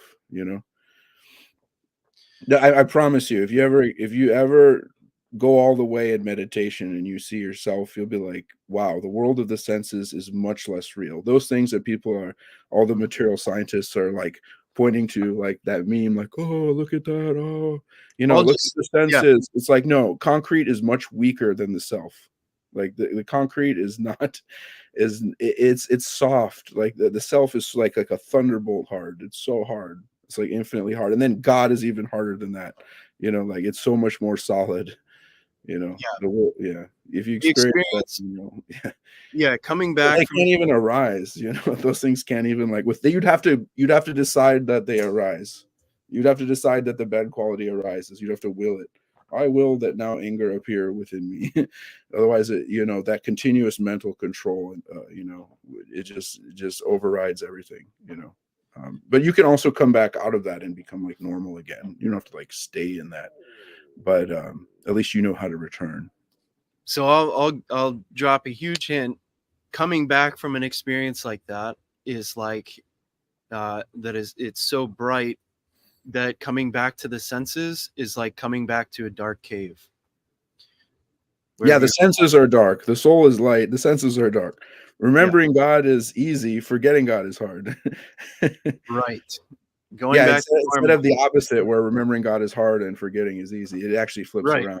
You don't even know when you stopped meditating. Like if you try to stop meditating, automatically within like seconds, you'll be like back in meditation. Yeah, you know? I have a question because that's actually the source of crazy wisdom too, which like, you know, explains like some actually talented. Actually, this guy is one of them, right? Well, let me zoom in here. Who we got? Rasputin. Oh yeah. My boy. Yeah. What's it called? Yeah, that's like crazy wisdom. You know, those people have experienced that, or some, you know, they have some sort of relationship with that, so their actions in the world seem kind of silly or strange or contradictory, or they, you know, it's a very thin ethical line there, but that's like the, you know, that's what I literally can't have long hair or I look like Rasputin. It's like I was about to say you would make a good Rasputin. It's like a thing. you should do it. I actually I can do this thing. Yeah. My dad is an Englishman, and he knew somebody that was present as a little boy at the death of Rasputin. He had a conversation with him and said he watched him get shot and stabbed, and he died in the river, which that river was actually the same river that his sister drowned in, and he jumped in to save her, and he like succumbed to the cold. She died, and then somebody pulled him out. And there's like some question as to whether that's like why he actually died, because like, you know, it was the relationship with the river. But anyway, you were gonna go. I had a couple questions. Maybe we could. I mean, I'm interested in the O.T.O and talking. We could go into the occult more. I like talking about the occult and occult societies, but also it's interesting, like with Mormonism, like temples, because Vedic temples, and we were talking about how you can, you know, achieve states of consciousness and interact with, you know, entities on some level, right? Intelligences, let's say, on some level. What do you do? Because like, what do you do in a temple? What do you do in a Vedic temple? Is that similar, you think, in a way? Are you channeling and doing medium work to an extent ever? It just depends how hard you go. I mean, generally the temple is like a doorway for beginners, or, you know, advanced people also, you know, reside in a temple. In the middle, it's like not the place in a way, but in the what's it called? Meeting an entity, yeah, if you go hard, one will just like straight appear, like come before you, you know, like, or walk up to you, you know, interact with you. Like, you know, you might think they're a human at first, but it'll quickly become apparent that they are not, you know, they're not, you know. Yeah, you know, people think this is like fairy tale stuff, but it is not. It's just what they think. It's just what they think, you know, because they're not experienced, you know. That's newbie. What can you say? They don't practice. If people don't practice, if you have a religion where you don't practice anything, you're not going to make any advancement. You're just going to be left thinking things, you know, hallucinating essentially. At least I think God accepts our hallucinations. At least God's merciful. So even if we have wrong ideas about God, he'll still save you.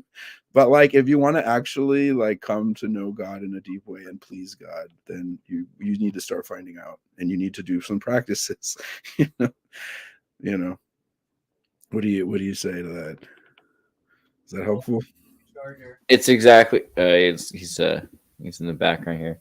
Yeah, it's exactly the same thing. It sounds like, right? Because like usually you have to fast. I don't know if it's exactly the same thing, but with the LDS they have to wear like temple garments that have symbols that represent the name of God, like just 1, 2, 3 kind of thing that's going on. Like So the name of God is important.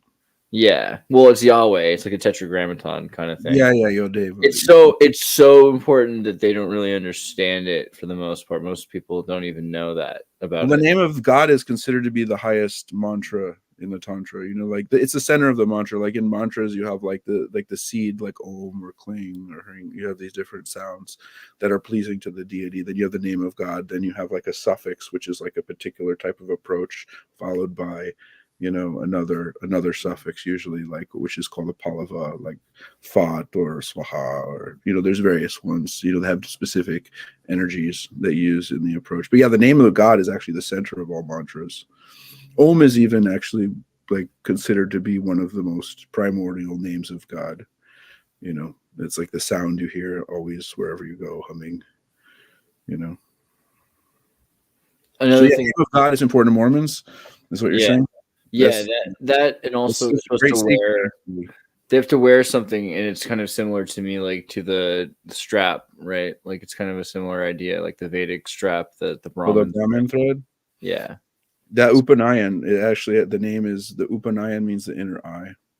Yeah, that means the sun, essentially. I think there's a lot of things about the temple that seem kind of interesting to me. Is there anything that you can think of like about doing karma for the dead or anything like that? Like doing work, like Tarpana. Yeah, Tarpana. Okay. Yeah, it's well, like it depends how hard you go. Like if you just go like to pure devotional level, like your ancestors automatically benefit. You could avoid Tarpana, but like if you aren't like at that level, then you should probably just do something to help mom and dad, or your ancestors. Like give some honor to your ancestors. I think a lot of the times people having bad luck is because they're not respectful to their ancestors. Maybe explain a bit about like what Tarpana is for and what it is. The practice. You can look it up. I mean, there's Tarpana is you're giving them usually like a food or some water, but it's not just that. Like it's not like they're like ghosts that are hungry that are like eating food and water. That's not the meaning. It's more of like the performance of the act like sustains dharma, and by sustaining dharma or righteousness is done unto them. Does that make sense? Like right. By doing righteousness unto your ancestors, one is like a strength of the world. Like you're becoming part of the strength of the world, and the ancestors bless you for becoming part of the strength of the world. Interesting. Yeah. And like you do have the Yagnopavita, which is essentially the Upanaya. Yeah, this is more of a Brahminical, like a Brahmana. Right. So yeah, the Brahmanas are definitely doing big duty to uphold Dharma. It's sad that the British tried to, evil, what do you call it? Anglicize them? Scapegoat them, actually. Okay. Oh, these are the guys who have caused all of your... Dude, did you see Shiva on my show? Shiva... Do you see Shiva on my show, Dr. Shiva? Oh, no, I wanted to see. Is he the libertarian? Yeah, he's a politician. But he's super not... He's like a untouchable who hates like Brahmins. He hates like elitism. He's what do you call it? A self-loathing, that sucks. I don't want to, I would love to actually talk to him. Oh yeah, for sure. He's cool. I actually love him. I did. Yeah, I don't know. I'm sorry for the self-loathing. You should. Right. That's a neo-colonization of the mind. Unfortunately, that's the remnants of colonialism, which is ultimately neo-colonialism. Man, then you hate the custodian of culture. For an AI guy, I have a huge sympathy for the whole, like your whole human race. I think they're all interesting. I don't know. I kind of have another thought, and maybe like James, you have thoughts on this too. The satanic verses. I was thinking this is kind of a segue here, and like an angle turn. But in terms of like the divine feminine, like Mahadevi or Kali or different things like that, there's like this. The satanic verses are when Muhammad talks about the 3 Meccan goddesses, the 3 goddesses of Mecca, and kind of says like there's more to it. Like they're really like it's like more to just it's not just a god or something like that. It's like really complicated. They don't want to ever talk about it again, and they say Muhammad accidentally channeled that from Satan, right? And they just kind of like leave it out of the Quran. But it's interesting because the three Meccan goddesses, where are they at? Hold on. Makes me think of the triple moon goddess. Exactly, you're already going there. Yeah, because you got Allah and Manat, which are the goddesses of like, like prosperity, destruction, and what was Manat? The goddess of, I forgot, fortune, fate, death, destiny, and all that, which is pretty sweet, right? But that reminds me, because like three goddesses and like Hecate. Yeah, that's Hecate. Yeah. So right. Statue of Liberty. Yeah. Every time. Yeah. So yeah. If a girl ever has hair like that, I don't know what's wrong with me. If it's just a new wave music, but I like it. I like the spikes. I'm down. I like it. It's a very nice lady. I'm telling my wife to get some spikes. Dude, Hecate is cool. But all right, sorry, James. Well, so what are you asking? Because I mean, you've got Nuit, you've got Hecate, you've got Kali, all very similar goddesses that the initial conception of them is that they're dark in some way, except for Nuit. Nuit is very friendly, she bends in ecstasy to kiss the secret ardors of Hadid, so it's pretty nice of her. But gosh, I mean, it's like what direction do you want to go?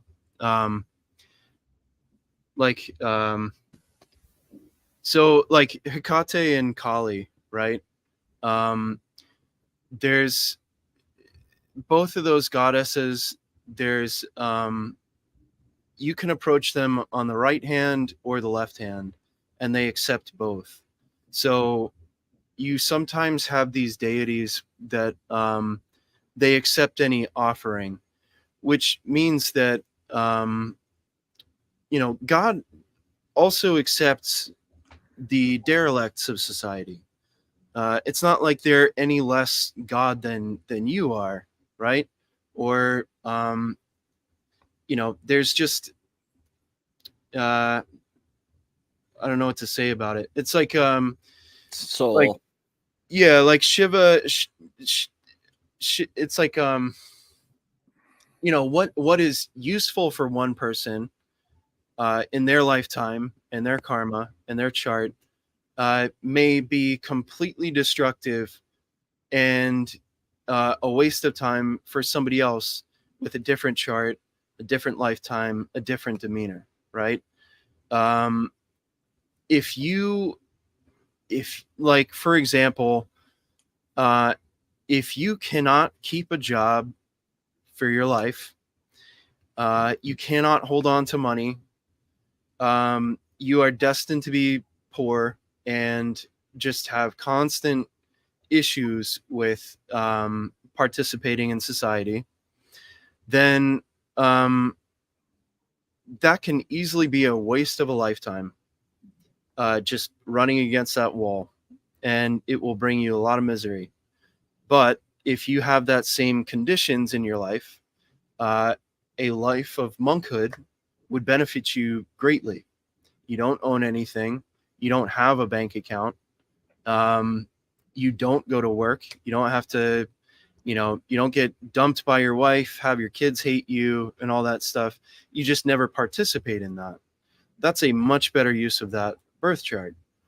And so likewise, some people are goth, right? Is what we see in culture, right? Some people are attracted to those things. Some people prefer to be awake all night, as opposed to being awake early in the morning. Some people have a stronger moon in their chart than they do the sun. you know, so they could spend their entire life trying to wake up early, and it just will, you know, they'll be destroying their body in the process, because something will always happen deep in the night that will prevent them from sleeping at that time. And these are like pedantic examples, or just lesser examples of what the demeanor of a person is, you know, based on their chart. So so like Kali, she's actually a very, very sweet goddess, and she's a protector. She's a mother, Mahakali, Mother Kali. Mahakali, yeah. Protects the righteous. Right, protector of the saints. And she's only slaughters demons. And apparently that so-called demon diet, you know, the Asura. Right. So you can think about it this way. I think it says somewhere that no evil exists in the world because Kali has destroyed it. But that's obviously not the case, right? So what does that mean? That means that everything that does happen in the world that seems to be evil is probably conducted by whatever is devotional to Kali in some way, which means that she is the vice regent over those things, right? So that means that you are protected from those things because you have a personal relationship with that goddess, and anything that is devotional to her will recognize that in you and respect that. So that's like the basis of the protection there is like things won't mess with you. But if you rebuke them and like, you know, this is evil and I'm good and all this stuff, then you're just going to be, you're crashing against the rocks, you know? Well, I think part of, sorry to interject, but part of the issue with that is that, not issue in a bad way, but in Tantra, right, their idea of a non-duality, right, wants you to recognize the inherent holiness everywhere, right? Yes. It's sacred everywhere, right? Therefore, you'll see these tantric practices like doing coitus on a half-burned corpse and doing meditation at the same time, these kind of things. Antinomian, like right. antisocial type practices. It doesn't mean like that you have license to do anything and everything. Generally, those kind of there's an inherent weaving. Tantra means to weaving together of matter and spirit in Tantra. So in the non-duality aspect of Tantra, then Kali is also governing both sides, you could say. Although I would say with Kali, because she is an Ugra form, a martial form, generally the people who benefit the most are people who are not like married. Right.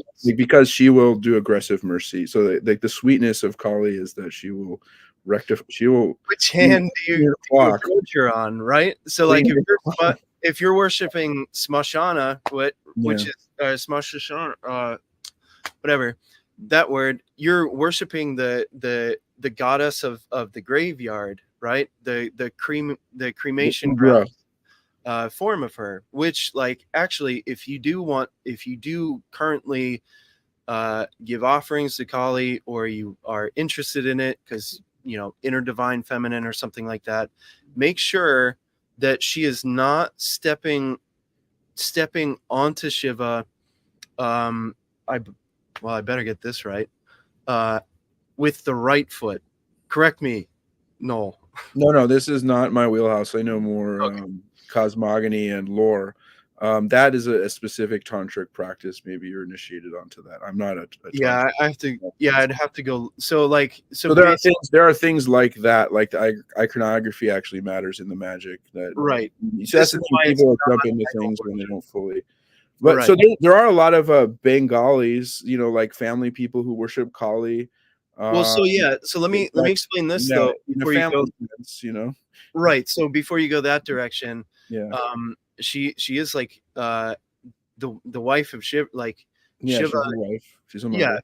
Right. So the compassionate side of her, like, is her stepping off of Shiva with the stepping on Shiva with the left foot, right? So it's it's like it's kind of nerve-wracking because either one, you're giving offerings to one icon, which you're asking for things to basically liberate you from material attachments, and it's going to do that by creating utter misery in your life to where you really have no choice but to kind of withdraw from that, and that's a real that's a real experience.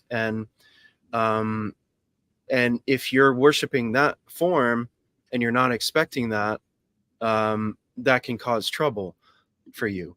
It's still going to the end goal of, liberation, you could say, or darshan, but there's a kinder way where if you're a grihastra or a householder, you don't want your house to burn down. You don't want to be single. You don't want to meditate on corpses. You don't want to live in the cremation ground. You don't want to smear yourself with ashes. It just may not be useful in your life. So you worship the other form, and then she's very very benevolent, and actually she's quite strong. Like, you should be getting effects from giving offerings or doing devotion. It shouldn't just be like, Yeah, you should pretty much feel it instantaneously. yeah, you'll feel it. If you didn't feel it, something's not happening. You didn't do it. yeah, you can. You're probably not in the lineage. You're probably trying. If you look close, you know. you can kind of see in the cameras, they kind of don't know what to do with energy a little bit, but I don't want to make it seem like a brag, but you can see it. But like, okay, but Whatever, right?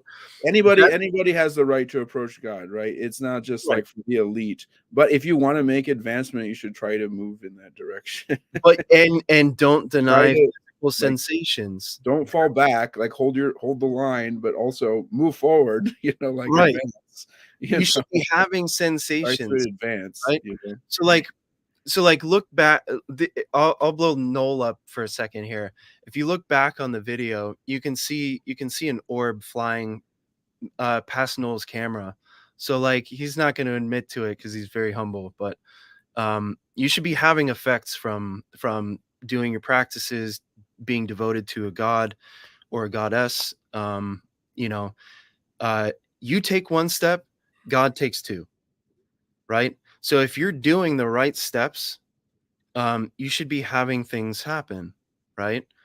If you're a Christian, you should probably be having darshan with Jesus eventually, right? You should be having prophetic dreams. You should be having, maybe you're thinking about him 24/7. You should be seeing his image shining in your heart ever brighter. If somebody accidentally on your tongue, shows you an image of Jesus, it should like take over you, and tears come to your eyes, right? Your entire spine should light up. You should feel like you're glowing from like the top down, right? You should be getting like goosebumps, just like talking about things, because you're referencing it with your mind and you already have that relationship. Yeah, like if you're talking about him, you should feel like he's like listening to the conversation, right? Which is like why in the room too, silently, like nodding, like yeah. Which is like why it's not a light thing to just just talking about names or talking about. You should practice, right? That's the whole point. I think we're trying to get here is you need to practice. You don't practice, you're not going anywhere. And take empowerment into a mantra or initiation into a practice or prayer or something. I don't know exactly how that works with Christianity or anything like that. I wish I had made this like 5 seconds earlier. You were talking about it. But... That's the feeling. That should be the feeling. Actually, that's God's feeling when you actually remember him. I think, this is my personal opinion from reading the Hermetica, that the original sin is actually identifying with your body and forgetting where you came from. Because you were saying before, asking about souls, right? You were there before the Big Bang. You've always been there. So you're the one that forgot. But it's forgivable because this place is illusion, right? Let's look at this word, apocalypse. Do you know what that means? Revealing. It's like the opposite. Revealing. But that doesn't really Unocculting. that doesn't even really say it, right? We can appeal to lower natures and get a better understanding here, right? So oh my God, don't make chibi stuff. Come on, like baby Jesus is watching, right? What is this, Feministus? No, this is little baby Jesus. Jesus is a cute little kid. Jesus. Oh, child Jesus. Jesus got long hair. This is Santo Bambini. Man. You should make them making little clay pigeons and putting life into them, and they become little Pokemons. And then shooting them out of the sky. But so okay, so this word apocalypse, it sounds like an awful experience, right? We don't want this to happen. Yes, you do, because in ancient Greece, women used to walk around either nude or topless, or they'd basically be unveiled from here, right? The word calypsis means to cover, right? So the women used to cover themselves when they were in the company of somebody they didn't like, right? Or somebody that was sort of gawking at them the wrong way. They would cover themselves, right? So this is like a beautiful woman covering her breasts, right? From some stranger lusting after her. Well, she's a human being, right? She's a soul, and you just reduced her to her physical body, and so she hid the mysteries from you, right? Apocalypse, apo meaning away, means away with calypsis, right? So Isis unveils herself. Appa is also, we had this conversation, Appa is a Sanskrit cognate. So Appa also means away in Sanskrit. So that's that PIE, Proto-Indo-European, connection there. Right. Yeah. So I forget where I was going with that. Well, you're excavating like becoming worthy, doing practice, receiving the revelation, as opposed to having the revelation being included to the unworthy, like having secrets, our conversations about secrets and revelation. Right. And what do you think, Andreas?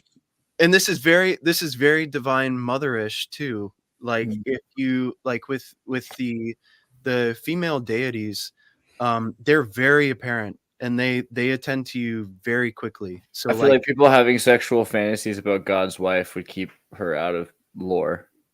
That's actually exactly an aspect of it, right? So they call them the satanic verses. It's like, oh, like in the Krishna worship, it's actually not about Krishna, it's about Radha, but Radha is a secret. That's rahasya. That's a secret. Rahasya, actually, so here's the thing, guya, or secret, doesn't just mean secret. It's what's called a gerundive, which means to be kept secret. So like the word for secret in the Sanskrit is actually stronger than just a mere secret. It's like injunctive, like to be kept secret. Like do not break the oath, right? Well, and that's the thing is secrets keep themselves. That's not this thing like we're gonna kill you. It literally means like when you try to expose the mysteries that have been unveiled to you, you get there's consequences to that, right? So you can't reveal these things. Like you basically stop progressing, it won't reveal to you. It's like kissing and telling, right? It'll stop revealing to you if you like. I basically just given up telling anybody anything about my personal experience, and I just like keep referring to like right. like the scripture.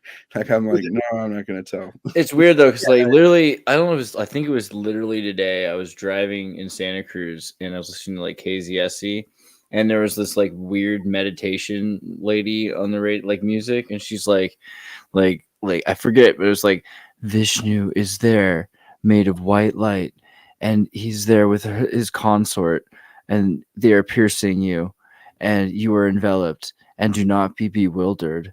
And it was just like I forget, but it's just like really weird because like that seems really relevant that played today.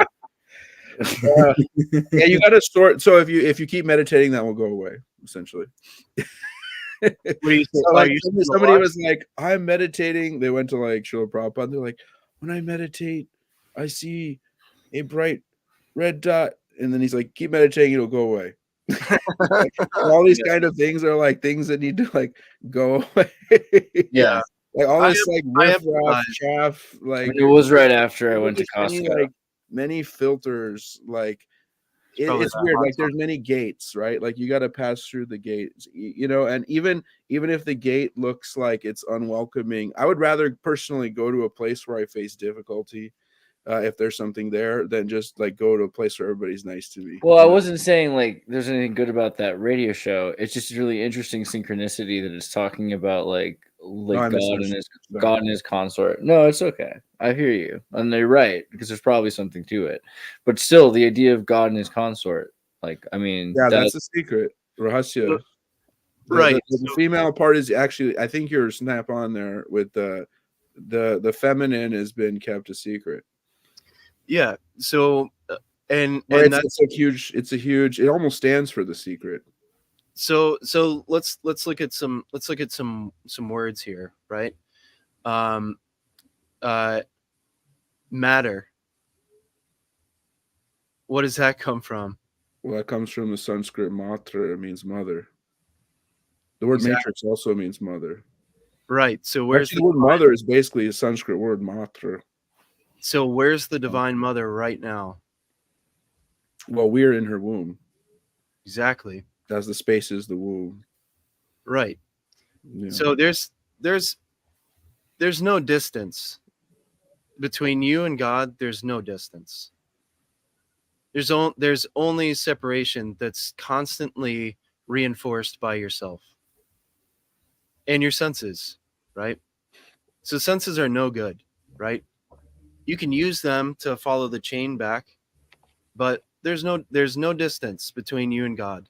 You know, doesn't matter if you want to worship, you know, something that looks dark or whatever, God will come to you in any form. I actually think that if people got together really seriously and made icons and seriously dedicated themselves to worshiping the flying spaghetti monster, somebody would eventually have darshan with the flying spaghetti monster. Oh yeah, they do. That's what CERN is, right? CERN is like isn't like the 10. It is, yeah. The 10-dimensional string theory is like the spaghetti monster, and like the 3 6s are the symbol of CERN, right? I know there's probably more symbols, right? Yeah, yeah. Well, that's what it says in the Rig Veda. Sahasra Shirsha Purushaha. The Purusha has 1,000 faces. It means there's like 1,000 approaches, 1,000 ideas, 1,000 religions, 1,000 languages. There's a person in the comments that's like, "What's the point of all this bureaucracy?" It's there to help you. It's a flying spaghetti monster. According to your need, it's there to assist you where you're at.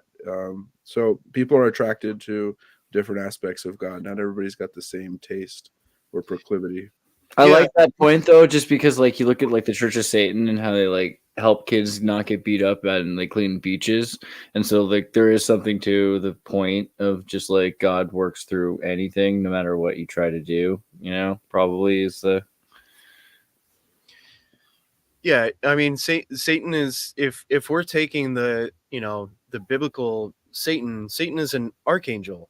You know, there's no like this is like to go back to like the O.T.O misconceptions. Crowley writes, if you actually read the damn books, right, you'll come across this where he talks about black magic and pacts, right? Or I think that's the name of the chapter. He talks about, he says it simply: the devil does not exist. There's no opposite of God, right? There is no opposite of a unity, right? It would be dispersion, right? So that's the closest you can get to the opposite of God, right? So if something is an adversary, in a way, they're a coach, right? They're going to force you to go through the hard thing, and they're going to try to make it harder for you. Well, you know, what's that thing? You know, if you're hated, consider yourself blessed, or whatever it is. There's the line in the Bible. I used to like to reference it. I've forgotten it now. But if you're going through stuff that's really hard, you're blessed. You know, there's like a courage to being hated, for example, right? But there's no like nefarious end to that. There shouldn't be. I just don't, it's like an untenable idea. This idea of like worshiping Satan, right? You're worshiping an archangel.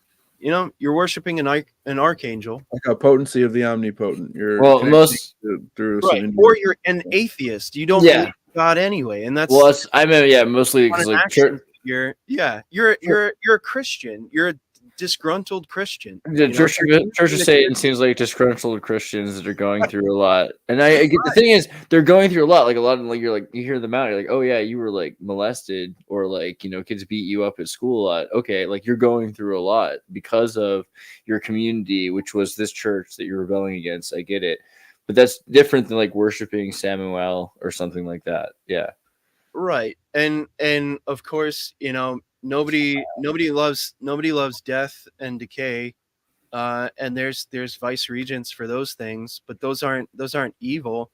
They're just antithetical to you, right? It's like this idea that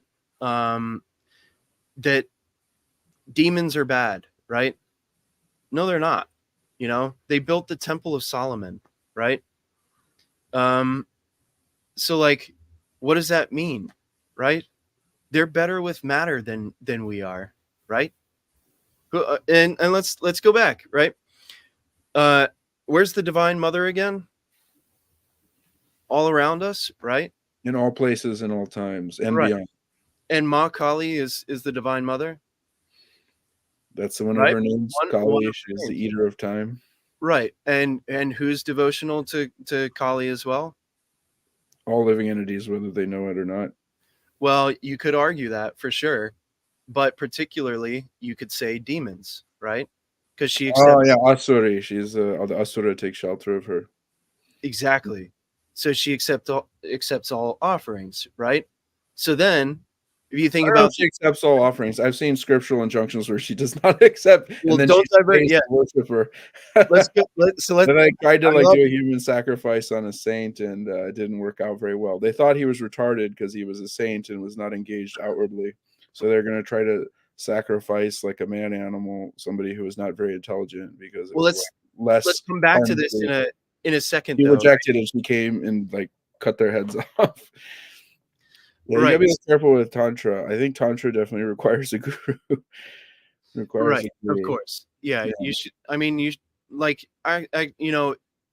we keep saying like, to not go for charlatans. The first step should be find a teacher, right? And you should also study. I think you should also study before you find a teacher to try to learn something. You have like one eye open, then you need to get your other eye open from the guru, because there's a lot of charlatan gurus too. You got to sort through. Unless you got a lot of good fortune, it'll take you automatically. But I find that applying my insincerity or appealing my insincere side to God, saying, God, I'm not really as sincere as I wish I was, and I would like to be more sincere. Can you please help me to become sincere and worthy? It's a way to approach. Otherwise, if you just assume, oh, I'm going to get this thing, many have tried. So I wanted to address a comment here. It says, demons are definitely bad. I don't recommend anyone mess around with summoning or communicating with them.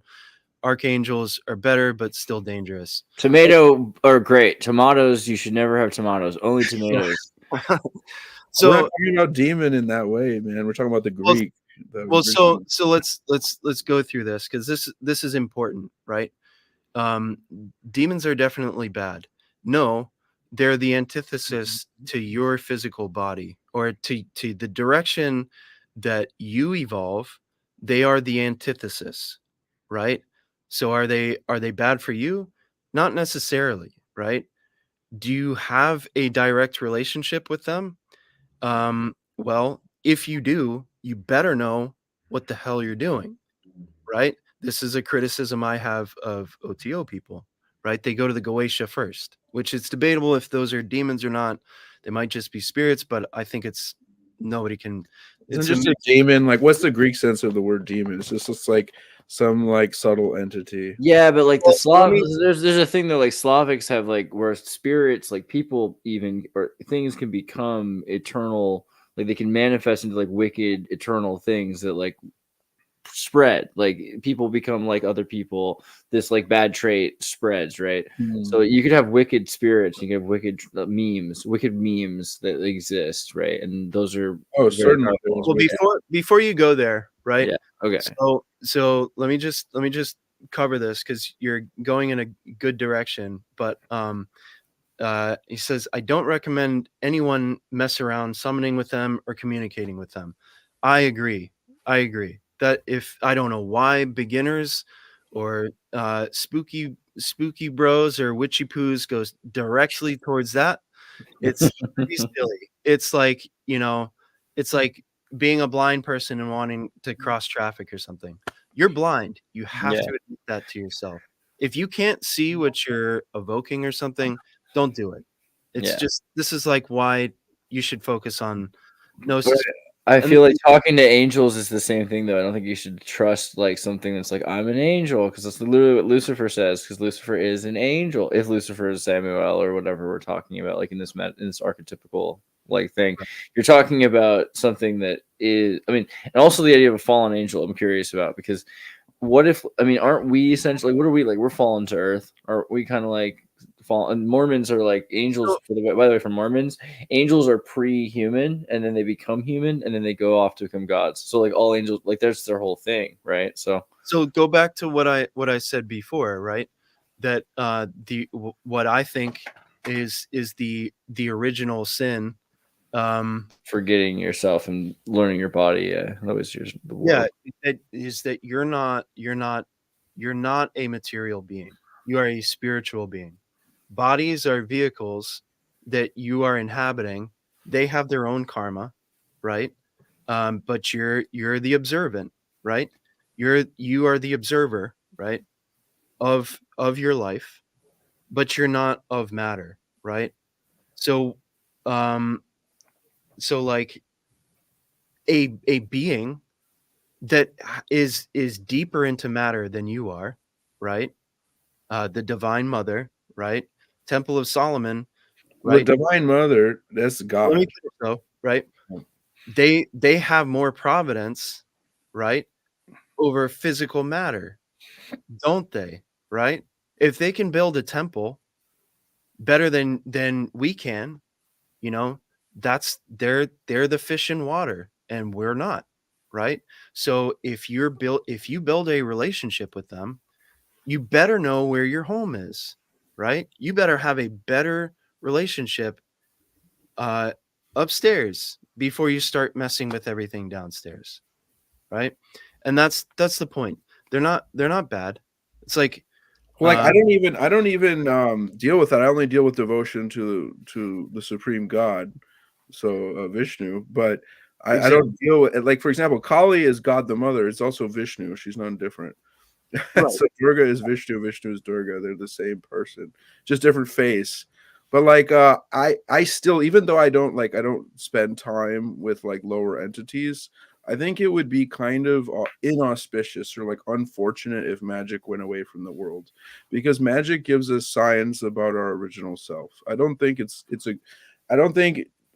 dealing with lower spirits is inherently bad. I think there's a lot of fools rushing in, but like I think it would honestly be quite bad if we didn't get touches of the celestial in a closer proximity, like Could a frozen embryo have a soul? I feel like, of course. I mean, I don't know. Like, this is not medical, so I think we can say what we want to say. But like, the thing is made up of matter, and matter has energy and spirit, and so Atman would be in all. Like, it's in printer paper. Yeah, it's what it looks like matter is Atman. It's just looking like matter. Yeah. So if it's in printer paper, it's probably in a frozen embryo too. Well, so like, could a frozen embryo have a soul? No, that's like a vehicle that's being made, right? So like, the soul has the embryo. It's the other way around. It's not even that the embryo has the soul. Souls have yeah. Right. The body doesn't have you. You have the body. Right. Yeah. It's a broken vehicle in GTA 3. Right. I'm more of a GTA 4 guy myself. Nico Bellic, shout out. The Slavs. It's so classic. I miss Vice City, actually. I miss those long bike rides. Done killed my people for the day, and oh man, nothing wrong with GTA 5. There isn't anything. Well, don't you think it would be inauspicious if there weren't like higher levels of material like spirits to interact with? Like they're still materialistic, but they're like more immediate, like ghosts, or like some like forest, what do you call it? Like there's like local deities that we don't know about, but they're like responsible for like a grove or like a forest, but they're like neutral. It'd be inauspicious if we just like completely ignored them. Well, that's the thing, is like, okay, you're talking about angels, okay, that's above your pay grade. You're talking about demons, like you're going all the way to the basement, right? You're going all the way to the basement. So you're let me get in the camera here. You're wanting to talk about either this or either this. Like, why don't you just like join the agnostics for a while, or at least like come to the middle and talk about stuff that's more relevant. In fact, interact with things that are more relevant, right? Like your ancestors, right? Your teacher or lineage, or what's pretty fun is earth spirits. You could try the fruits at the supermarket. You can ask them if they're ripe. That's fun. It's like I'll be ripe in a couple days. Like, Andreas, are you hot or cold right now? Yes. Yes, exactly is the right answer, because it's like, what you have to. I don't know until I find feel something hotter or colder, right? You're where you are, right? So like there's so much in between that, like when we talk about religion or mysticism, we are almost always punching way above our pay grade, right? And it's kind of silly after a while, right? You get this in O.T.O. A lot of like really frail, pale, sick looking people who know everything in this 800-page book that they spent their entire social life reading this one book. It's like, who cares? You're walking worm food. How are you going to handle that? Time is ticking. You're getting older. What are you going to do with all this stuff in the books? Right? So there's a point where all this stuff is rather irrelevant. If you cannot clear your mind for 15 minutes, right? If you cannot hold a shape in your mind for 1 minute, do you know how long that is? 1 minute. Just hold a stupid triangle in your mind for 1 minute without it changing shape, breaking, going to something else, thinking about what you're going to do after, or like how good I am at meditation or this or that, then like none of this stuff is really for you anyway. It's cool. I love mythology. I love fantasy, right? I love science fiction. I love all that stuff. But there's a reason why people equate all this stuff with fiction, and they talk about Sky Daddy. Might as well be. Because if you can't demonstrate whose lip service are you paying, it's like I never, pity not the fallen, I never knew them. It's like, I'm gonna start like quoting the Book of the Law, because it's in there. It's like, yonder beggar may be a king. There is no certain test. So like, you have to start from, I don't know. I have to find a teacher, and I have to practice. You have to have a recognition of your ignorance. You have to know that you do not know. Get rid of your double ignorance and go down to single ignorance, that you know that you don't know, right? Double ignorance is the biggest problem in the world. Plato clocked it. No philosopher has ever topped it. His device, his literary device of using Socrates is brilliant. If you know what he's actually doing with that, then it's an amazing holy book, if you can actually understand it.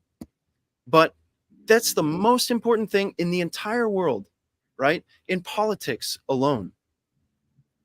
To think that you know when you don't know means that everything that you do in that subject is wrong, or your ignorance can be creating chaos, right?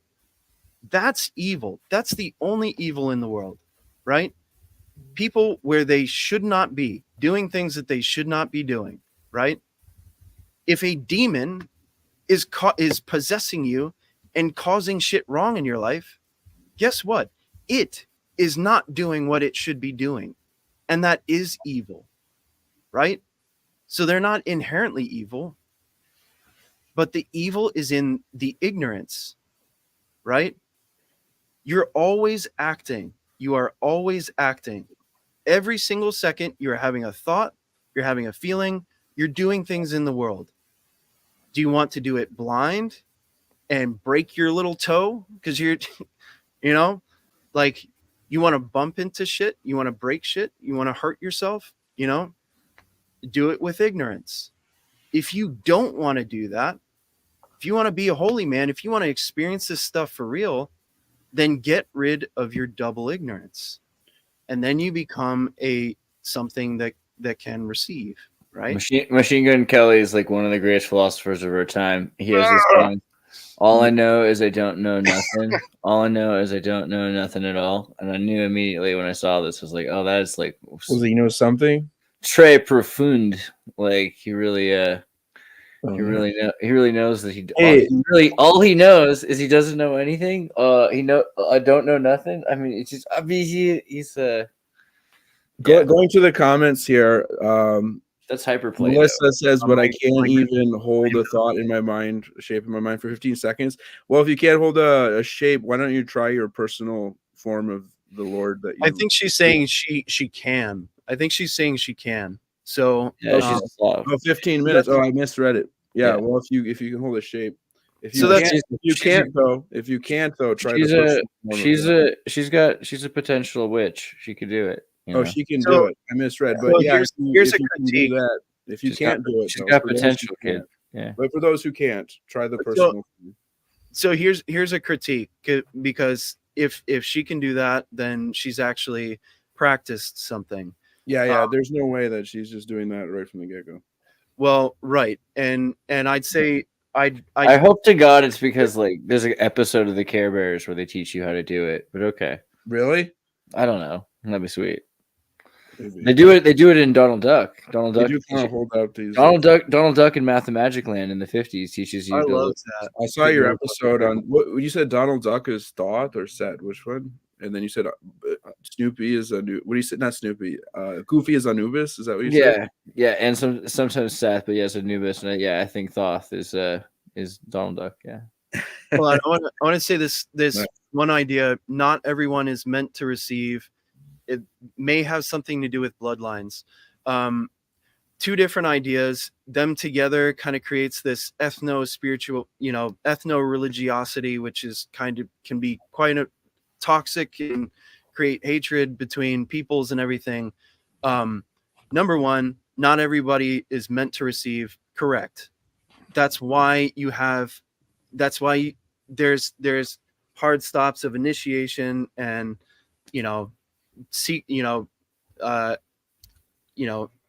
whispered tradition and all that stuff, right? Not everyone is meant to receive. In fact, it's kind of rude to try to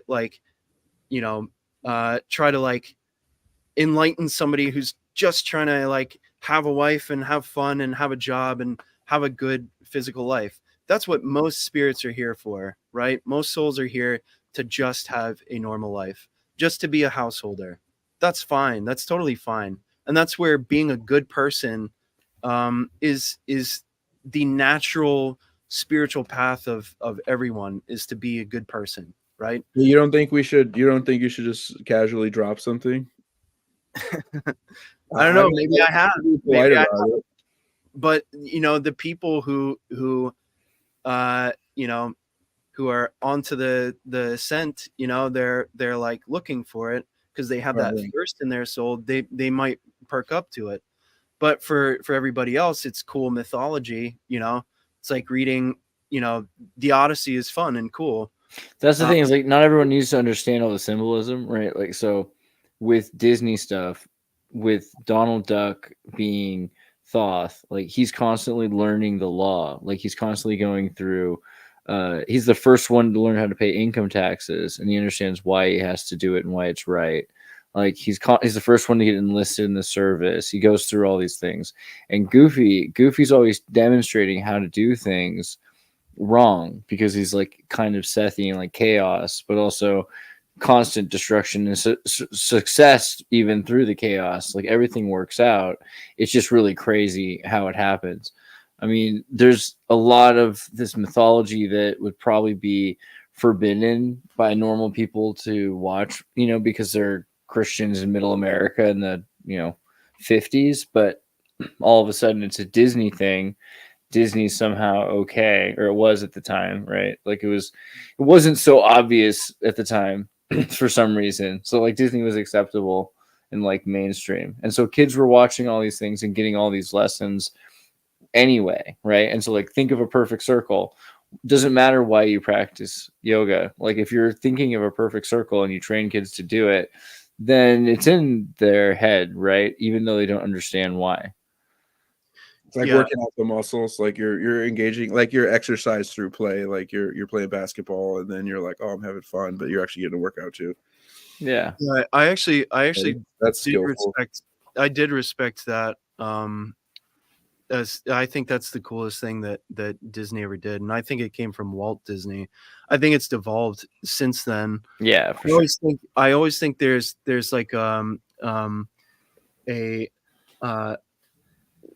what's the word?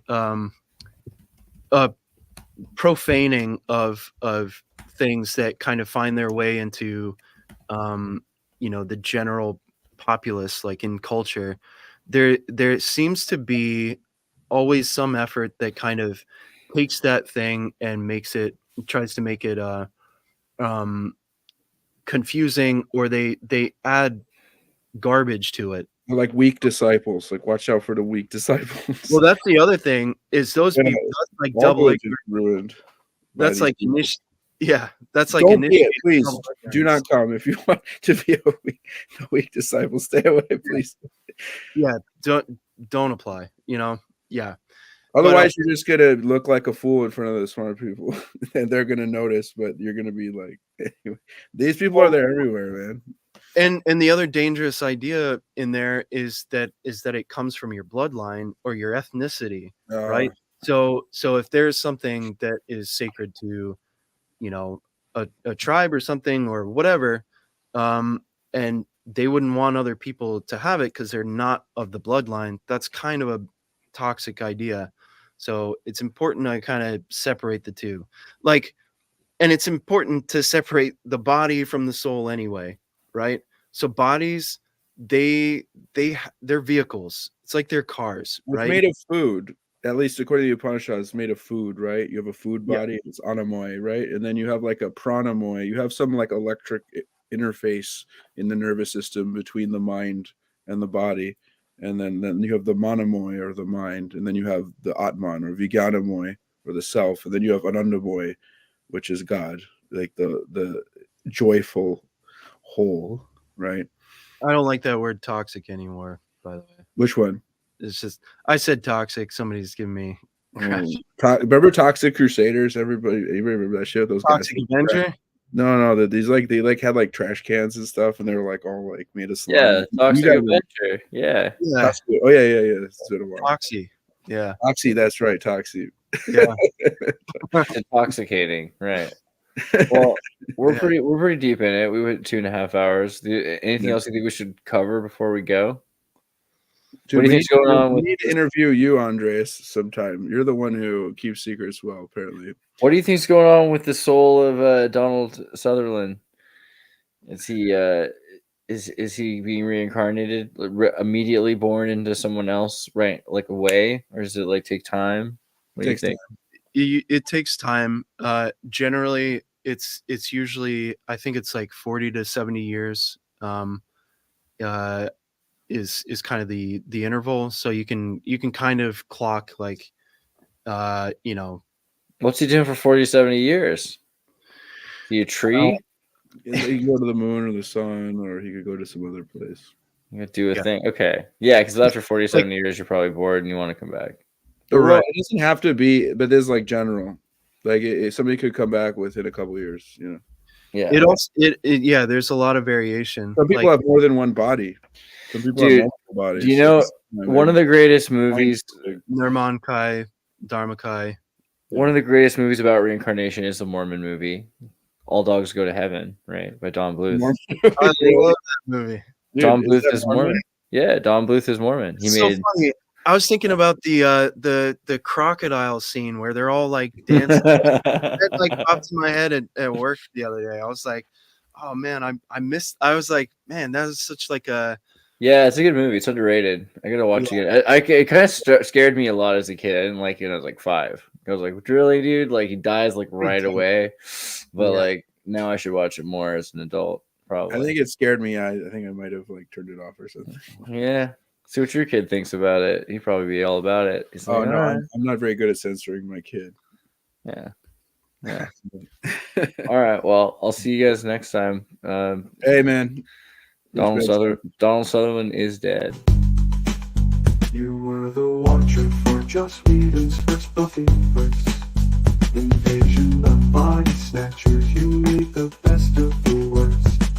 From match to quote, your roles defined you. A talent so rare, one of a kind and true. Goodbye, Donald Sutherland. Donald Sutherland, your legacy will forever stand. Goodbye to the man who acted with grace. We'll miss your familiar face. Invasion of the body snatchers, you showed your might. With courage and wisdom, you brought us life. As President Snow, you chilled us all. In every role, you stood so tall. Goodbye, Donald Sutherland. Your legacy will forever stand. Goodbye to the man who acted with grace. We'll miss your familiar face. You taught us in Animal House, you fought through the dirty desert. A star shone brightly, now taken to heaven. With every scene, every line, you left your mark. A golden flame, a shining spark. As Mr. Bennett, you got humor in heart. From the start of your career, you played each part. In a merry people, your performance was grand. You touched our lives, took our hand. Goodbye, Donald Sutherland. Your legacy will forever